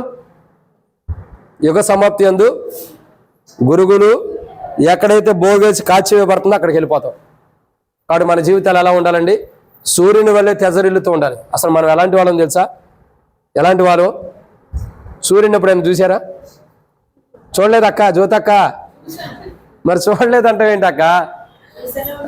మరి చూడలేదంటారు. సూర్యుని ఎవరు చూడలేదా? చూసారా? రోజు చూసారా? ఆ సూర్యుడే ఆ ముఖం అదేనక్క, కనబడే సూర్యుడి ముఖం అదే. ముఖం ఇంకా సపరేట్ గా ఉంటుంది, బొమ్మలేసి మనకలా ముక్కు నాలుక అవన్నీ ఉండవు. ఆయనే సూర్యుడు. సూర్యుడి ముఖం అంటే అదే. అర్థమైందండి? ఆ వెలుగు ప్రకాశించే వెలుగే సూర్యుడి ముఖం. కానీ ఇక్కడ రాయబడుతున్న మాట ఏం తెలుసా? మత్తయి సువార్త 13:43 ఏం రాయబడుతూ వచ్చింది? నీతిమంతులు తమ తండ్రి రాజ్యంలో ఎట్టా? మరి అది చెప్పాలి. మరి అసలే మాట చెప్పుకోవాలి. ఎట్లా తెసరిల్లుతున్నారు? సూర్యుని వలే. ఇప్పుడు చెప్పండి, సూర్యుని చూస్తానికి నీ కళ్ళు పని చేయట్లా, కానీ నువ్వే సూర్యుని వలె ప్రకాశిస్తున్నావు. సూర్యుడిలో చీకటి ఉండిద్దా? దేవుడు సృష్టించిన సూర్యుడిలో చీకటి లేనప్పుడు దేవుడిచ్చిన రక్షణ పొందిన మనలో చీకటి ఎందుకు ఉండాలి? చీకటి జీవితం ఎందుకు ఉండాలి మనలో? ఆ చీకటి స్వభావం ఎందుకు ఉండాలి? దాన్ని మార్చుకోవాలి మనం. బలలో పాల్గొనే క్రైస్తవుడు ఎలాంటి వాడు తెలుసా? సరైన విధానంలో బలలో పాల్గొనే ప్రతి క్రైస్తవుడు సూర్యుడు లాంటి వాడే, ప్రకాశించేవాడే. ఒక రోజు చూస్తావు ఆ తేజస్సు ఏందన్న, నువ్వు ఎంతగా బలలో పాల్గొంటే అంతగా ప్రకాశిస్తావు అక్క అన్న. ఆడికి వెళ్ళిన తర్వాత నా దగ్గరికి వస్తారేమో అన్న నేనేంటి ఎక్కువ ప్రకాశిస్తలేదంటే నాకు తెలియదు, దేవుని దగ్గరికి వెళ్ళమని చెబుతా. ఆడికి వెళ్ళిన తర్వాత దేవుని చిత్తమై దేవుడు కనకరించి మన అదృష్టం ఉండి పరలోక రాజ్యానికి వెళ్ళావు అనుకో, ఎవరో ఒకరు శారదకు ఎలిషన్న వచ్చి అన్న ఇదిగో నేను ఎక్కువగా ప్రకాశించలేకపోతున్నానన్నా, అందరికి ఎక్కువ ప్రకాశమైన వెలుగుంది, నాకు ఎందుకు లేదు, నాకు కూడా రెట్టింపు చేయంటే నేనేం చేసేది లేదు. ఆడ ఇక్కడ చేసుకోవటమే, బల దగ్గరకు వచ్చి చేసుకోవటమే. ఆడుండిద్దా? ఆడ నువ్వు ఎవరో తెలుసా? ఒక సూర్యుడు లాంటి వాడివి. నువ్వు ప్రకాశిస్తూ వస్తావు. ఎప్పటికీ సూర్యుడి మహిమను, సూర్యుడి యొక్క కలర్ తేజస్సు చూడలేకపోతున్నాం, కానీ అంతకంటే ఎక్కువ తేజస్సు కలిగిన వాడు నువ్వు. మనిషి అనుకుంటున్నావు, నరమాతృడు అనుకుంటున్నావు, రక్తమాంసం కలిగిన వాడు అనుకుంటున్నావు. పొరపాటు. నువ్వు ఎవరో తెలుసా? సూర్యుని కంటే ఎక్కువ తేజస్సు కలిగిన వాడు నువ్వు. సూర్యుని వల్ల ప్రకాశించవలసిన తేజస్సు కలిగిన వాడు నువ్వు. సహజమైన మనిషి కాదు, నార్మల్ మనిషి కాదు, నువ్వు సహజమైన మనిషి కాదు. ఈరోజు డబ్బు లేదా? దరిద్రంగా ఉందా? ఇబ్బందులు ఉండయా? కష్టాలు ఉండయా? బాధలు ఉండయా? శ్రమలు ఉండయా? ఇబ్బందులు ఉన్నాయా? బాధలతో కూలిపోయి ఉండవా? అయ్యో నేనేంటి ఇన్ని బాధలు పడుతున్నావు అనుకున్నావా? గుర్తుపెట్టుకో క్రైస్తవుడా, ఈ బాధలు నీకు వచ్చినాయేమో, కానీ నువ్వు ఎలాంటి వాడివి తెలుసా? సూర్యుడు లాంటి వాడి. దేవుని రాజ్యంలో నువ్వు ఎలా ఉండబోతున్నావు తెలుసా? ఒక్క సూర్యుడే ఎట్లా ఉంటే ఇంతమంది సూర్యుడు దేవుని రాజ్యానికి వెళ్తే ఆ దేవుని రాజ్యం ఎలా ఉండేదో చెప్పండి. అందుకే రేపడుతూ వచ్చింది, అక్కడ సూర్యుడైనను అక్కడ చంద్రుడైనను ఉండి ప్రకాశిస్తున్నాడు కదా. ఏం చేస్తున్నాడండి? సూర్యుడైనను చంద్రుడైనను అక్కడ, సూర్యుడు ఎక్కడే ఉంటే చంద్రుడు ఎక్కడ ఉంటే అక్కడ సూర్యుడికి చంద్రుడి పని ఏంటి? సూర్యుడికి చంద్రుడికి అక్కడ పని ఏంటి? మనమే సూర్యుడిగా ప్రకాశిస్తుంటే, మనమే చంద్రుడిగా ప్రకాశించే తేజస్సు కలిగిన వాడుకుంటే ఇంకక్కడ సూర్యుడికి పని ఏంటి? అవసరం అక్కడ సూర్యుడు? మనమే సూర్యుడమైనప్పుడు ఇంకక్కడ సూర్యుడి పని ఏంటి? పేర్లు పెట్టుకుంటాం, సూర్యుడు, సూర్యకాంతం, ఏయో ఉంటాయి కదా. వాళ్ళు కాదండి, ఇది వేరు. క్రైస్తవుల రక్షణ, మార్మోస్, బాప్తిసం పొంది ప్రభువుల్లో యోగ్యమైన రీతిలో పాల్గొన్న ప్రతి క్రైస్తవుడు ఒక రోజు, క్రైస్తవుడైనా క్రైస్తవురాలైనా ఒక రోజు సూర్యుని వల్ల తన తండ్రి రాజ్యంలో తేజరిల్లబోతున్నారు. అంటే ప్రకాశించబోతున్నాడు, సూర్యుని లాంటి ప్రకాశమైన వెలుగు.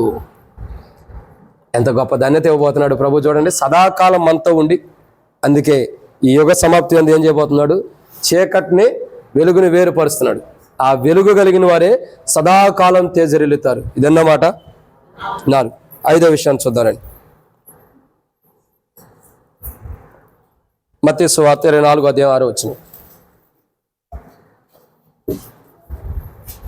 మరియు మీరు యుద్ధమును చూసియు సమాధానమును చూసియు వినబోదురు. మీరు కలవరపడకుండా చూసుకోండి. ఇవన్నీ ఇవి జరగవలసిందే కానీ వెంటనే రాదు. చాలండి. కాబట్టి ఇక్కడ రాయబడిన ఎన్నో మాట అండి?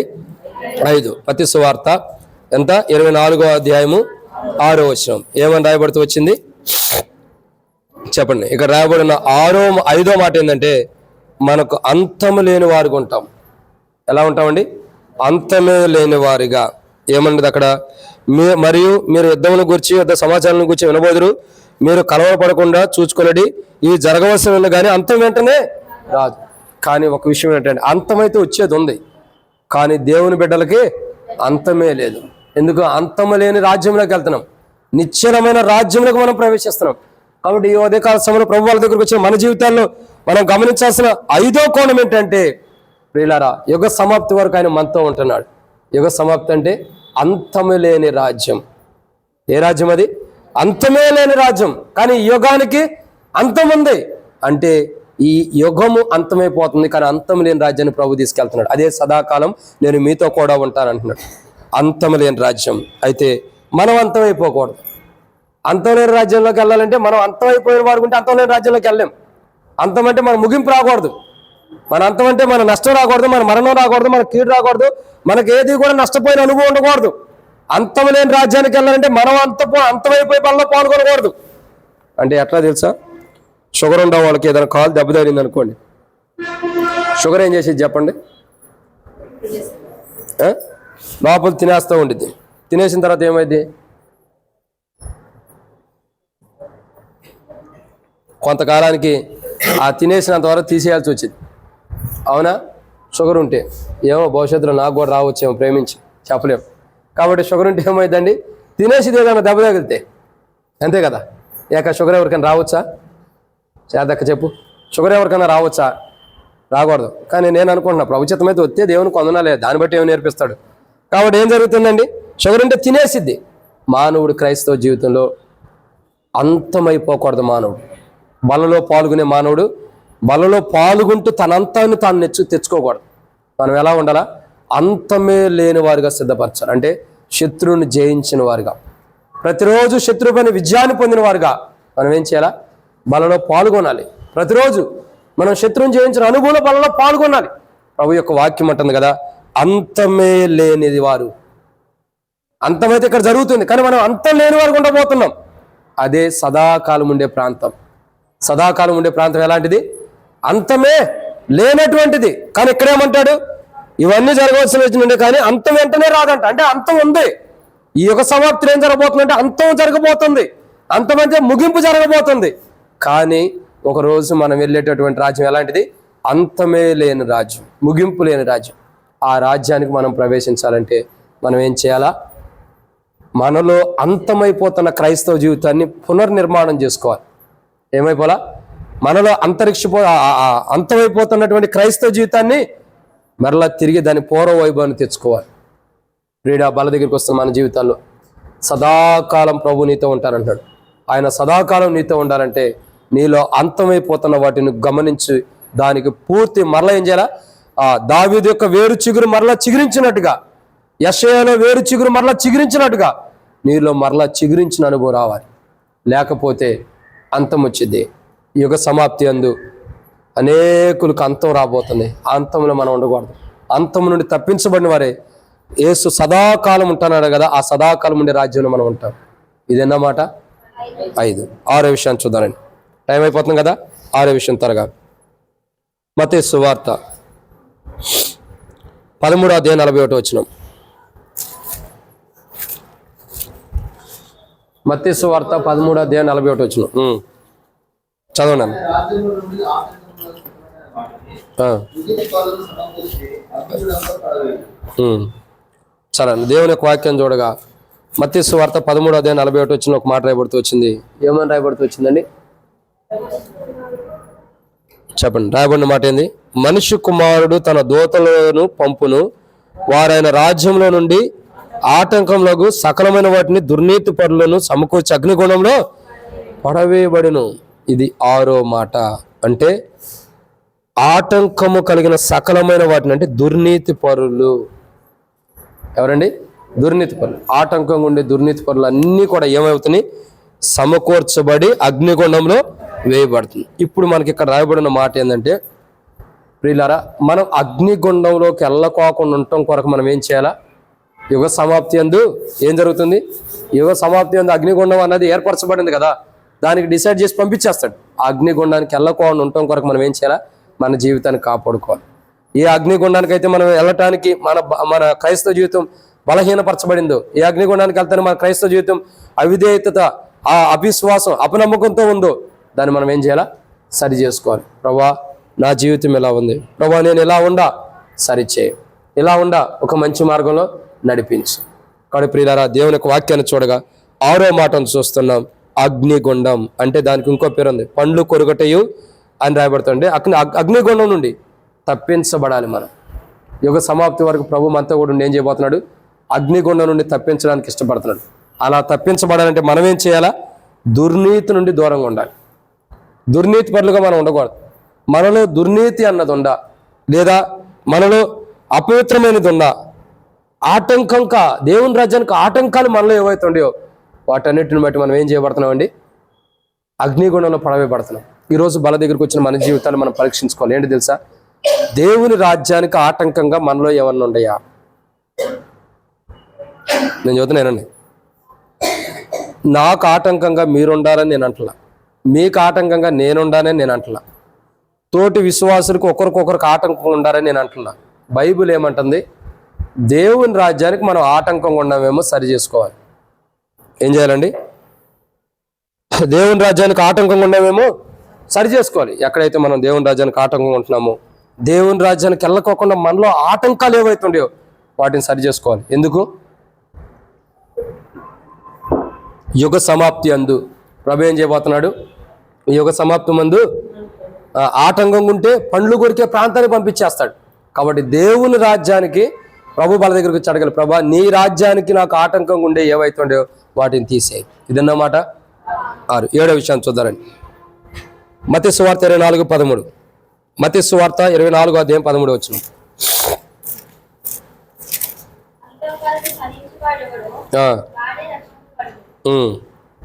కాబట్టి యుగ సమాప్తి అందు జరగబోయేది ఏం తెలుసా?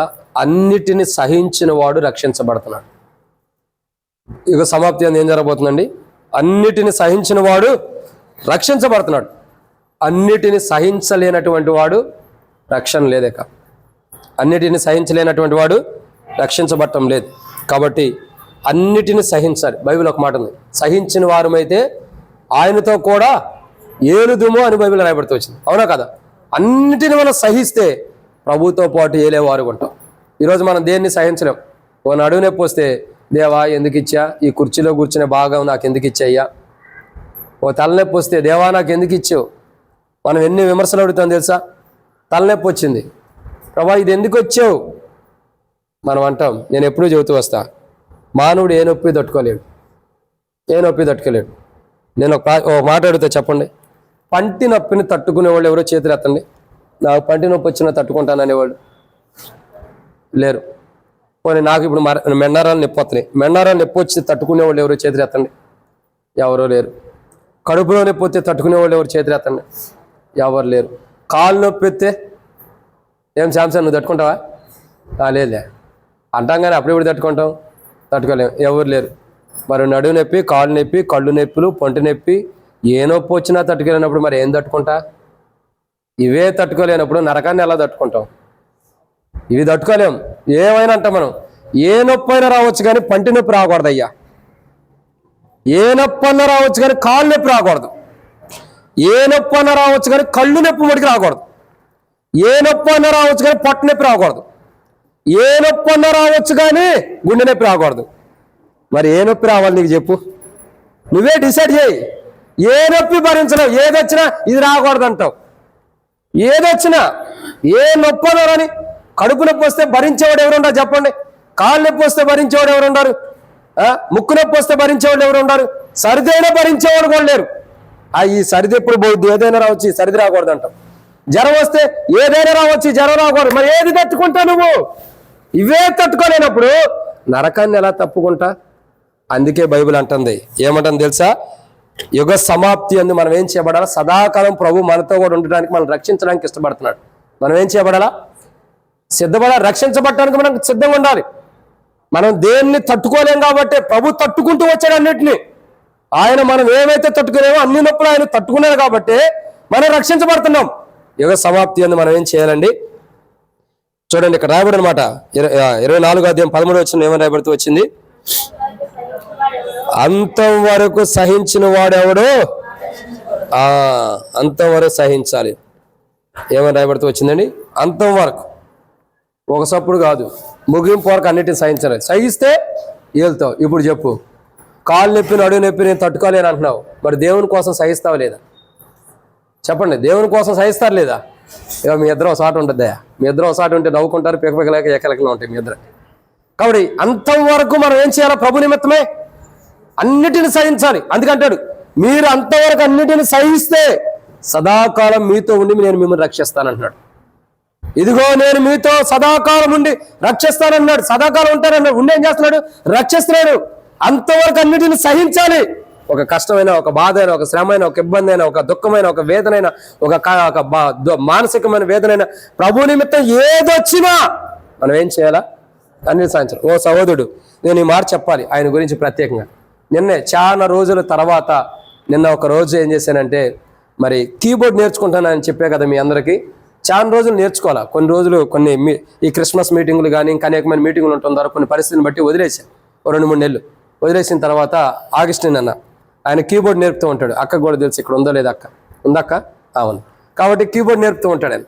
ఆన్లైన్లో కీబోర్డ్ నేర్పుతాడు దైవజనుడు. ఒక దైవజనుడు విజయవాడలో ఉంటాడు, హలీల్ మ్యూజిక్ అని.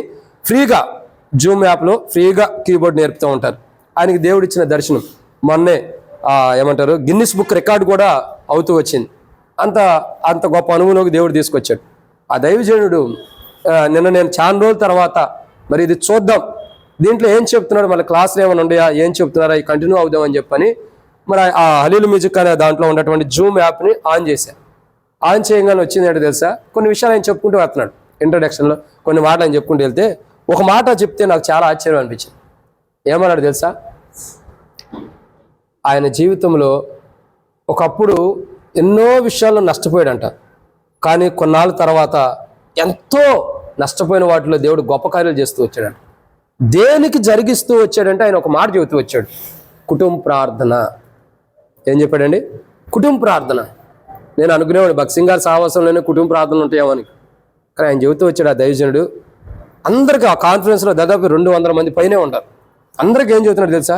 మీరందరూ కుటుంబ ప్రార్థన కలిగి ఉండండి. ఒకరోజు అనుకోకుండా కుటుంబ ప్రార్థన చేసుకోవడం మర్చిపోయారంట. కొన్ని రోజులు ఆయన కుటుంబ ప్రార్థన మర్చిపోతే అనుకోని పరిస్థితులు ఆ కుటుంబంలో ఎదురవుతూ వచ్చినాడు. తట్టుకోలేని పరిస్థితులు. ఎవరో దైవజనుడి ద్వారా ఎట్లాగో దేవుడు తెలియపరుస్తూ వచ్చాడు. మళ్ళీ కుటుంబ ప్రార్థన. జనవరి నుండి మళ్ళీ స్టార్ట్ చేశారంట. ఫిబ్రవరి వచ్చేదానికి పరిస్థితులు కొద్దిగా మెరుగుపడినాయి. మార్చి వచ్చేదానికి మెరుగుపడినాయి. ఆ తర్వాత మెరుగుపడుతూ వెళ్ళిపోయింది. ఎందుకు చెబుతున్నంటే ఆ దైవజనుడు తన అనుభవాన్ని చెప్తున్నాడు. కుటుంబ ప్రార్థన ద్వారా, కుటుంబ ప్రార్థన ఉండటం ద్వారా, కుటుంబం అంతా కలిసి ప్రార్థించడం ద్వారా ఏది బంధిస్తారో అది బంధించబడుతుంది, ఏది విప్పుతారో అది విప్పబడుతుంది అన్న అనుభవం ఆయన జీవితంలో చూస్తూ వచ్చానని చెబుతూ వచ్చాడు. కుటుంబ ప్రార్థన ద్వారా ఆయన జీవితంలో ఎంత ఆశీర్వాదం పొందుకుంటూ వచ్చాడు. నేటికి నేను గిన్నిస్ బుక్ రికార్డుకి వెళ్ళటానికి కూడా ఒక కారణం ఏంటంటే కుటుంబ ప్రార్థనే. అంత అనుభవంలోకి దేవుడు తీసుకొస్తూ వచ్చాడు ఒక కుటుంబ ప్రార్థన ద్వారా. కుటుంబ ప్రార్థన లేనప్పుడు ఎన్నో పోగొట్టుకుంటూ వచ్చాం, ఎన్నో కష్టాలు, ఎన్నో ఇబ్బందులు. కుటుంబ ప్రార్థన ఆరంభించగానే ఎన్నో ఆశీర్వాదాలు పోయినాయి, అన్ని తిరిగి సమకూర్చుకుంటున్నావు. దేవుని కృపలో సమకూర్చుకుంటూ వస్తున్నాడు. ఎన్నెన్నో ఆశీర్వాదాలు నాకు చెబుతుంటే ఆశ్చర్యపోతూ వచ్చా. ఒక కుటుంబ ప్రార్థన ద్వారా ఆయన ఏం పోగొట్టుకుంటా, కుటుంబ ప్రార్థన చేసుకోపోవడం ద్వారా ఏం పోగొట్టుకున్నాడు, కుటుంబ ప్రార్థన చేసుకోవడం ద్వారా ఏం పొందుకుంటూ వచ్చాడో సాక్ష్యం ఇస్తున్నాడు. ఎంత గొప్ప దైవజనుడు, గిన్నిస్ బుక్ రికార్డుకి ఎక్కాడు. మ్యూజిక్ సిస్టమ్ లో ఎంత గొప్ప అనుభవాన్ని దేవుడు తీసుకొచ్చాడు. ఆ దైవజనుడు చెబుతుంది ఏంటంటే కుటుంబ ప్రార్థన ఇంపార్టెంట్. ఎన్నుండా ఏముండా, ఒకవేళ పనులకి వెళ్తున్నా, జాబులకి వెళ్తున్నా, అవసరమైతే తెల్లవారుజామునే లేచి, అవసరమైతే పెందల కాడే లేచి, అవసరమైతే అందరూ లేపుకుని కుటుంబ ప్రార్థన జరిగించుకున్న తర్వాతే అన్ని కార్యక్రమాలు జరగాలి. ఆ దైవజనుడు చెబుతుంటే నాకు ఆశ్చర్యం అనిపించింది. కుటుంబ ప్రార్థన మానవుడి జీవితంలో కుటుంబ ప్రార్థన చాలా అవసరం. ఒక్కోసారి మన జీవితంలో కుటుంబ ప్రార్థన ద్వారానే మన బలహీనతలు సరి చేసుకోవడానికి కూడా అవసరం ఉంటుంది. కాబట్టి ప్రియులారా, ఆ దైవజనుడు చెప్పిన అనుభవం చాలా బాగుంది నాకు. కుటుంబ ప్రార్థన ద్వారా ఆయన ఎందుకు అలా చెప్పాడంటే, నేను కుటుంబ ప్రార్థన కలిగి ఉంటున్నాను గొప్ప కోసం ఆయన చెప్పలా. మీరందరూ కూడా కుటుంబ ప్రార్థన కలిగి ఉంటే మీలో ఎన్నో ఆశీర్వాదాలు పొందుకుంటారు. ఏవైతే పోగొట్టుకున్నారో ఆశీర్వాదాలను మరలా తిరిగి సంపాదించుకుంటారని ఆ దైవజనుడి యొక్క ఆశ, కోరిక, ఉద్దేశం. ప్రియులారా, మనం కూడా అట్లాంటి అనుభవం ఉండాలి. మనం సదాకాలం ఉండే రాజ్యంలోకి వెళ్ళాలంటే మొదట మన కుటుంబ ప్రార్థన ఉండాలి, వ్యక్తిగతమైన బైబిల్ చదవటం ఉండాలి, ప్రభుత్వ సహవాసం ఉండాలి. నేను మీతో సదాకాలం ఉంటానన్నాడంటే మనం ఆయనతో ఉండాలి కదా. ఆయన మనతో ఉంటానంటే మనం ఆయనతో ఉండాలి. ఇక్కడ కూర్చొని మన జీవితంలో బలంలో పాల్గొనక ఎంతమంది మన జీవితంలో కుటుంబ ప్రార్థన చేసుకోవటం లేదు చెప్పండి. నిజంగా యథార్థంగా చెప్పండి, కుటుంబ ప్రార్థన చేసుకునే వాళ్ళు చేతులెత్తండి. కుటుంబ ప్రార్థన చేసుకునేవాళ్ళు, కుటుంబ ప్రార్థన చేసుకునేవాళ్ళు కాదన్న, చేసుకోకుండా ఉండేవాళ్ళు. మా కుటుంబంలో కుటుంబ ప్రార్థన లేదు అన్నవాళ్ళు చేతులెత్తండి. మా కుటుంబంలో కుటుంబ ప్రార్థన లేదు. మీ లేదా? మీ కుటుంబంలో ఎందుకని? ఈ మంత లేదు, ఆరు మంత లేదన్న, ఏదైనా సరే కుటుంబ ప్రార్థన అసలు ఆపేసినా లేదు అనుకున్న వాళ్ళు చేతులెత్తండి. మా ఇంట్లో కుటుంబ ప్రార్థన లేదు అన్నవాళ్ళు చేతులెత్తండి. ఇది ఆల్టర్ కాల్ కాదు, మెల్లగా ఆయనే చెప్తే సమయం ఇస్తాను అప్పుడు చేయొచ్చు అనుకోవడానికి. కుటుంబ ప్రార్థన మా ఇంట్లో లేదన్నవాళ్ళు చేతులెత్తండి. అంతే ధైర్యంగా ఎవరున్నారు? మీరెవరు బల్లో పాల్గొన్నది ఇవాళ ఏం చేయొద్దు, బల్లలో పాల్గొనొద్దు. ఇంటికాడ కుటుంబ ప్రార్థన చేసుకున్నప్పుడు బల్లలో ఎట్లా పాల్గొంటా? నీ ఇంట్లోనే కుటుంబ ప్రార్థన లేనప్పుడు ఆత్మీయ కుటుంబంలో నువ్వు ఎలా కలిసి ఉండగలుగుతావు? నా తెలిసి సంఘం మొత్తం చేతులెత్తారు, మేము ఇంటికాడ కుటుంబ ప్రార్థన చేసుకోలేదు. మరి ఇప్పుడు ఈ బల్ల రొట్టె ఎవరి కోసం విరవాలి? ఎవరి కోసం విరవాలి బల్ల రొట్టె? ప్రభు రక్తం ఎవరి కోసం ఇవ్వబడాలి? ఏం చేయాలి తెలుసు? ఇప్పుడు చేసిన తప్పును ఒప్పుకొని సరి చేసుకుని వచ్చే వారం మొత్తం ఎన్ని పనులుండా, కూరగాయల వ్యాపారం ఉండా, మార్కెట్ పనులుండా, ఇంకా మిషన్ గుట్టే పనులుండా, చీరలు గుట్టే పనులుండా, ఏదైనా మిషన్ పనులుండా, డ్యూటీలుండా, ఎన్నుండా వచ్చే సోమవారం నుండి, అంటే రేపు సోమవారం నుండి వచ్చే ఆదివారం వరకు కూడా కుటుంబ ప్రార్థన జరిగించుకుని మన మందిరానికి రావాలి. అప్పుడే బలంలో పాల్గొనాలి. సరే ఇప్పుడైతే తెలియదు, ఇప్పుడు ప్రభువుని అడిగి క్షమాపణ అడుగుదాం. వచ్చే వారం నుండి ఏం చేయాలా? కుటుంబ ప్రార్థన ఆసక్తి ఎవరికి ఉండాలి? మొదట అసలు ఫస్ట్ ఇద్దరిలో ఎవరికి ఉండాలి? మెయిన్ తప్పదే. ఎవరికి ఉండాలి కుటుంబ ప్రార్థన ఆశ? తల్లికి ఉండాలి మెయిన్. ఎందుకంటే నా పిల్లల జాగ్రత్త, నా పిల్లల క్షేమం, నా క్షేమం. నేను కుటుంబ ప్రార్థన చేసుకున్న అన్నాళ్ళు నా కుటుంబం క్షేమంగా ఉంటుంది. నాకు అనారోగ్యం వచ్చిన తర్వాత నేను తెలుసుకుంది ఏంటి తెలుసా? నేను కుటుంబ ప్రార్థన కూడా చేద్దాం, ఈ అనారోగ్యం పోకుండా ఉండిద్దా అనుకున్నా. కుటుంబ ప్రార్థన చేసుకున్న ప్రతిరోజు నా జీవితంలో ఆశీర్వాదాలు వస్తున్నాయి. నిజం చెప్పమంటారా? మీరందరూ మళ్ళీ పరిగెడతారేమో, అటు వెళ్ళొద్దు. డబ్బులు లేవనుకో, కుటుంబ ప్రార్థనలో ప్రార్థన చేసేవాడిని. మా పాప కూడా చేసేది. ప్రభా మా డాడీకి ఆరోగ్యం, మా ఇంట్లో ఇది తక్కువ ఉంది, అది తక్కువ ఉంది. మా పెద్ద పాప షిఫ్రా ప్రార్థన చేస్తూ ఉండేది. నిజంగా దేవుడు కుటుంబ ప్రార్థనలో మేము చేసిన ప్రార్థనని డబ్బులు లేకపోతే డబ్బులు ఇచ్చాడు, ఆరోగ్యం లేకపోతే ఆరోగ్యం ఇచ్చాడు, కష్టాల్లో ఉన్నాం ప్రభు అంటే కష్టాలు తీర్చేసాడు. ప్రభా ఇదిగో గుండె నొప్పిగా ఉంటుంది, ఒకసారి టెన్షన్గా ఎక్కువ కొట్టుకుంటుంది ప్రభు అంటే అది తీసేసాడు. ఇప్పుడు నాకు ఆ బాధ లేదు. ఇంకా ప్రభా ఇది ఈ బలహీనత ఉందో ప్రభా అనగానే అన్నీ నిజంగా నేను చూస్తున్నా కదా, ఎన్నో అనుభవాలు అనుభవించాను నేను కుటుంబ ప్రార్థన ద్వారా. ఎన్నో అనుభవాలు, ప్రాక్టికల్గా ఎన్నో అనుభవాలు అనిపించా. ఈరోజు డబ్బులు లేవు, కుటుంబ ప్రార్థనలు అడిగా, ప్రభా కుటుంబంగా అడుగుతున్నాం, మాకు తినటానికి లేదు ఈరోజు. మాకి ఏ రోజైనా మిమ్మల్ని అడిగానా? దేవుణ్ణి అడిగా, మిమ్మల్ని అడగల. ఎవరిని అడిగాను? దేవుణ్ణి అడిగా. ఆ బాబుని ఒక్కసారి ఇటు చూపించక్క, బయట దెబ్బలు పడి ఇప్పుడు ఇక్కడ దెబ్బలు పడతాయి, జాగ్రత్తగా కూర్చో. నీకేగా పడింది రెడ్డిపల్లి దెబ్బలు, మరలా రిపీట్ అవుతాయి, జాగ్రత్త కూర్చో. కాబట్టి ఏం జరుగుతుందండి, కుటుంబ ప్రార్థన ఇంపార్టెంట్. మేము అడుగుతూ వచ్చేవాళ్ళం, ప్రభా ఈరోజు మా కుటుంబంలో ఇది లేదు అంటే బియ్యం అంటే ఎవరో ఒకరు సంఘస్థులు ఇస్తూ వచ్చేవాళ్ళు అండి. నేను దేవుడిని అడిగేవాడిని, ఈ కుటుంబ ప్రార్థన ఇది లేదు ప్రభా, నాకు ఇది ఇవ్వు. మాకు ఆరోగ్యం లేదు, ఆరోగ్యాన్ని ఇదిగో పలానా వాళ్ళకి ఇది లేదా ఇవ్వు ప్రభా, మాకు ఈ అవసరం ఉంది ఇవ్వు ప్రభా, మా ప్రయాణంలో తోడుకునే ప్రభా, నాకు ఈ అనారోగ్యం సాయం చేయ ప్రభా. నిజంగా నేను చెబుతున్నా కదా, కుటుంబ ప్రార్థన ద్వారా మేము ఎంత అభివృద్ధి పొందుకుంటే ఎంత ఆశీర్వాదం పొందుకుంటున్నామో చెప్పలేకపోతున్నాం. నిజం, చాలా కుటుంబ ప్రార్థన ద్వారా ఎంత దీవెనలో ప్రియులారా, అది మనకు అవసరం. మనకేం కావాలా? కుటుంబ ప్రార్థన అవసరం. కుటుంబ ప్రార్థన కలిగి ఉంటే, దేవుని సన్నిధిలో ఆత్మీయంగా మనం ఎదుగుతూ ఉంటే, ఒకరోజు సదాకాలం ఉండే రాజ్యంలోకి మనం ఏం చేయబడతాం? రక్షించబడి వెళ్తాం. ఏం చేయబడతామండి? రక్షించబడతాం. సదాకాలం మనం ఆయనతో కూడా ఉంటాం. అదే మత్తయి సువార్త 24:13 రాయబడుతూ వచ్చింది. ఏమని రాయబడుతూ వచ్చింది? అంతవరకు సహించిన వాడెవడో. ఎక్కడ సహిస్తాం మనం? కుటుంబ ప్రార్థనలోనే అన్నిటిని సహిస్తాం, వ్యక్తిగతమైన ప్రార్థనలోనే అన్నిటిని సహిస్తాం, ఇంకా సంఘ ప్రార్థనలోనే అన్నిటిని సహిస్తాం, ఇంకా అనేకమైన ప్రార్థనా కొడుకుల్లోనే అన్నిటిని సహిస్తాం. ఈరోజు మన జీవితాల్లో మనం ఏం చేయాలా చెప్పండి? ఇప్పుడు ఇక నుండి ప్రతిరోజు కుటుంబ ప్రార్థన చేసుకుంటానన్నవాడు చేతులు ఎత్తండి. ప్రతిరోజు, ఈ రోజు నుండి కుటుంబ ప్రార్థన ప్రతిరోజు చేసుకుంటాం అన్నవాడు చేతులు ఎత్తండి. మీ కుటుంబాలు ఉన్నాయమ్మా? మీరు కూడా చేసుకోండి. అందరూ కుటుంబ ప్రార్థన. ఏం చేయాలి మనం అందరం? ఏం ఆశీర్వాదం నీకు వద్దా? పాపం పెళ్లి కోసం ప్రార్థన చేసుకుంటున్నాడండి, కుటుంబం అయిన తర్వాత కుటుంబ ప్రార్థన చేసుకుంటాడు. అనేసి ఇప్పుడు ఇంట్లో తల్లిదండ్రులతో పాటు ఉండవు, ఇప్పుడు ప్రార్థన చేయి. కుటుంబ ప్రార్థన. ఏ జాబ్ ఉండ ఏది ఉండ 6 గంటల డ్యూటీ కంటే 4ంటికి లేక ఉండి కుటుంబ ప్రార్థన చేసుకున్న తర్వాత మన పనులు చేసుకోవాలి. 5 గంటలకి నేను ఒక మాట చెబుతా, ముగిస్తా. ఇది వర్తమానం అయిపోయింది, ముగిచ్చేస్తున్నా. మనము ఇప్పుడు ట్రైన్కి వెళ్ళాలి. ఇప్పుడు నేను ఎలిషన్న క్రిస్మస్కి వెళ్ళాలనుకున్నా, న్యూ ఇయర్ ఫస్ట్కి వెళ్ళాలనుకున్నా, మేమిద్దరం ప్రయాణం చేయాలనుకున్నప్పుడు ఒక రోజు ముందరే సిటీకి వెళ్ళిపోయాం. ఎందుకు వెళ్ళిపోయాం? ఓ రోజు ముందర వెళ్ళాము. ఇంక ఎలిషన్న అలారం పెడతాడు. నాకండి నేను అన్న ఎప్పటికప్పుడు లెగుద్దామని అంటా, కానీ ఎలిషన్న కరెక్ట్ టైంకి అలారం పెడతాడు. ఎట్లయినా టీచర్ కదా, ఆయన అలవాట్లు ఆయనకు ఉంటే టైం టు టైం అలారం పెడతాడు. కానీ నేను లేపల పాపం. ఒక టైంకి వచ్చినప్పుడు లేపేవాడు. ఏంటి 8 గంటల ట్రైన్ అంటే 7:30కే మేము వెళ్ళిపోయాం. 8:30 ట్రైన్ అంటే 8 గంటలకు వెళ్ళిపోయాం. 8:15. ఎందుకు వెళ్ళిపోయాము? 8 గంటల ట్రైన్ అంటే 8 గంటలకు ఇంటికాడ బయలుదేరి వెళ్ళొచ్చుగా. ఉండిద్దా? ట్రైన్ బాయ్ బాయ్ చెప్పిద్ది. బీబీఎస్ అయిపోయిన తర్వాత బాయ్ బాయ్ చెప్పుకుంటాం, వాటి బాయ్ బాయ్ చెప్పి. అందుకేం చేస్తాం? ముందరేళ్ళు కూర్చుంటాం. ఏ ప్లాట్ఫామ్ మీద కూర్చోదో కూడా చెక్ చేసుకుని వెళ్ళేలా కూర్చుంటాం. ఒక ప్రయాణానికే మనం అంత సిద్ధపడుతుంటే, ఏదైనా ఊరు వెళ్తానికి కానీ, లేదన్నా ఒక మీటింగ్ కొరకు కానీ మనం ఎంత సిద్ధపడుతున్నామో, కుటుంబ ప్రార్థన కొరకు ఎందుకు అంత సిద్ధపాటు మనలో లేదు? కుటుంబ ప్రార్థన ఎంత ఇంపార్టెంట్ తెలుసా? కుటుంబ ప్రార్థనలోనే సదాకాలం ప్రభు మనతో ఉంటాడు. ఏమన్నాడు? ఎక్కడ 2-3 కూడి ఉంటారు వారు నేను ఉంటానని చెప్పాడు. కాబట్టి మేము ప్రతిరోజు కుటుంబ ప్రార్థన కలిగి ఉంటాం. కుటుంబ ప్రార్థన ద్వారా మా జీవితాలు ఎన్నో ఆశీర్వాదాలు, ఎన్నో దీవెనలు మేము పొందుకుంటూ ఎన్నో బలహీనతలు, ఎన్నో అనారోగ్యాలు, ఎన్నో కష్టాలు, ఎన్నో బాధలు, ఎన్నో నుంచి కూడా విడుదల. మా పిల్లలు ఉన్నారు, 3 పిల్లలు ఇక్కడే ఉండరు. వారిని చూడగా వారు చిన్నపిల్లలే, వారికి వచ్చే అనుభవం కూడా లేదు.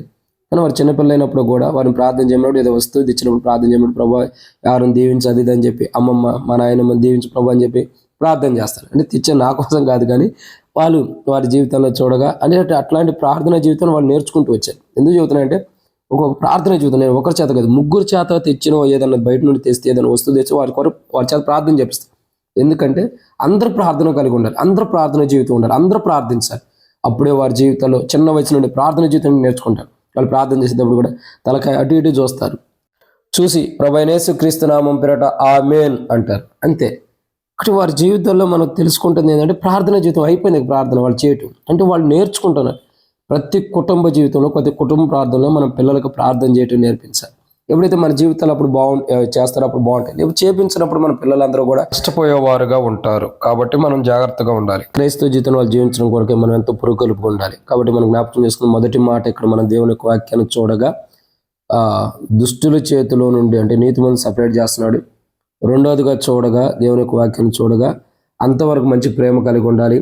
మూడవదిగా చూడగా ఇక్కడ రాయబడుతున్న మాట మంచి వాళ్ళని చెడ్డది ఏర్పరుస్తున్నాడు. నాలుగవది చూడ సూర్యుని వల్ల తెజడెత్తున్నాము. ఐదవదిగా చూడగా మనము అంతం లేని వారు ఉంటున్నాము. ఆరవదిగా చూడ పండ్లు కొరువుటి అగ్నిగుండం నుండి తప్పించబడుతున్నాం. ఏడవదిగా చూడగా మన జీవితంలో రక్షించబడినటువంటి జీవితాన్ని మనం కలిగి ఉన్నాం. ఈ యొక్క సమాప్తి అందు ఇటువంటి 7 అనుభవం నుండి మనం కాపాడబడి మనం నీతిమంతులుగా, అదే రీతిలో దుష్టుల నుండి ఏర్పరచబడిన నీతిమంతులు ఉండి, అదే రీతిలో మనం మంచి ప్రేమ కలిగిన వారమై మంచి వారంగా ఉంటూ మన జీవితాల్లో మరి ఇంకెన్నో అనుభవాలు మన జీవితాల్లో కలిగిన వారు సూర్యుని తెజడిడుతూ ఇంకా మన జీవితాల్లో అంతం లేని వారుగా, పెండ్లు కొరటి ఏర్పడ ఇవన్నీ లేని వారుగా మంచి రక్షించబడిన వారుగా మనం ఉండి ఒక సమాప్తి వరకు ప్రభు మనతో ఉంటాడు. కాబట్టి మన జీవితాలు జాగ్రత్తగా కాపాడుకుని ఆయన మీతో సదాకాలం ఉంటానని చెప్పాడు. కాబట్టి మన జీవితాల్లో ప్రభు చెప్పిన కోణం ప్రకారం 7 అనుభవం ప్రకారం మనం జీవించినట్లయితే మన క్షేమం మేలు ఉంటుంది.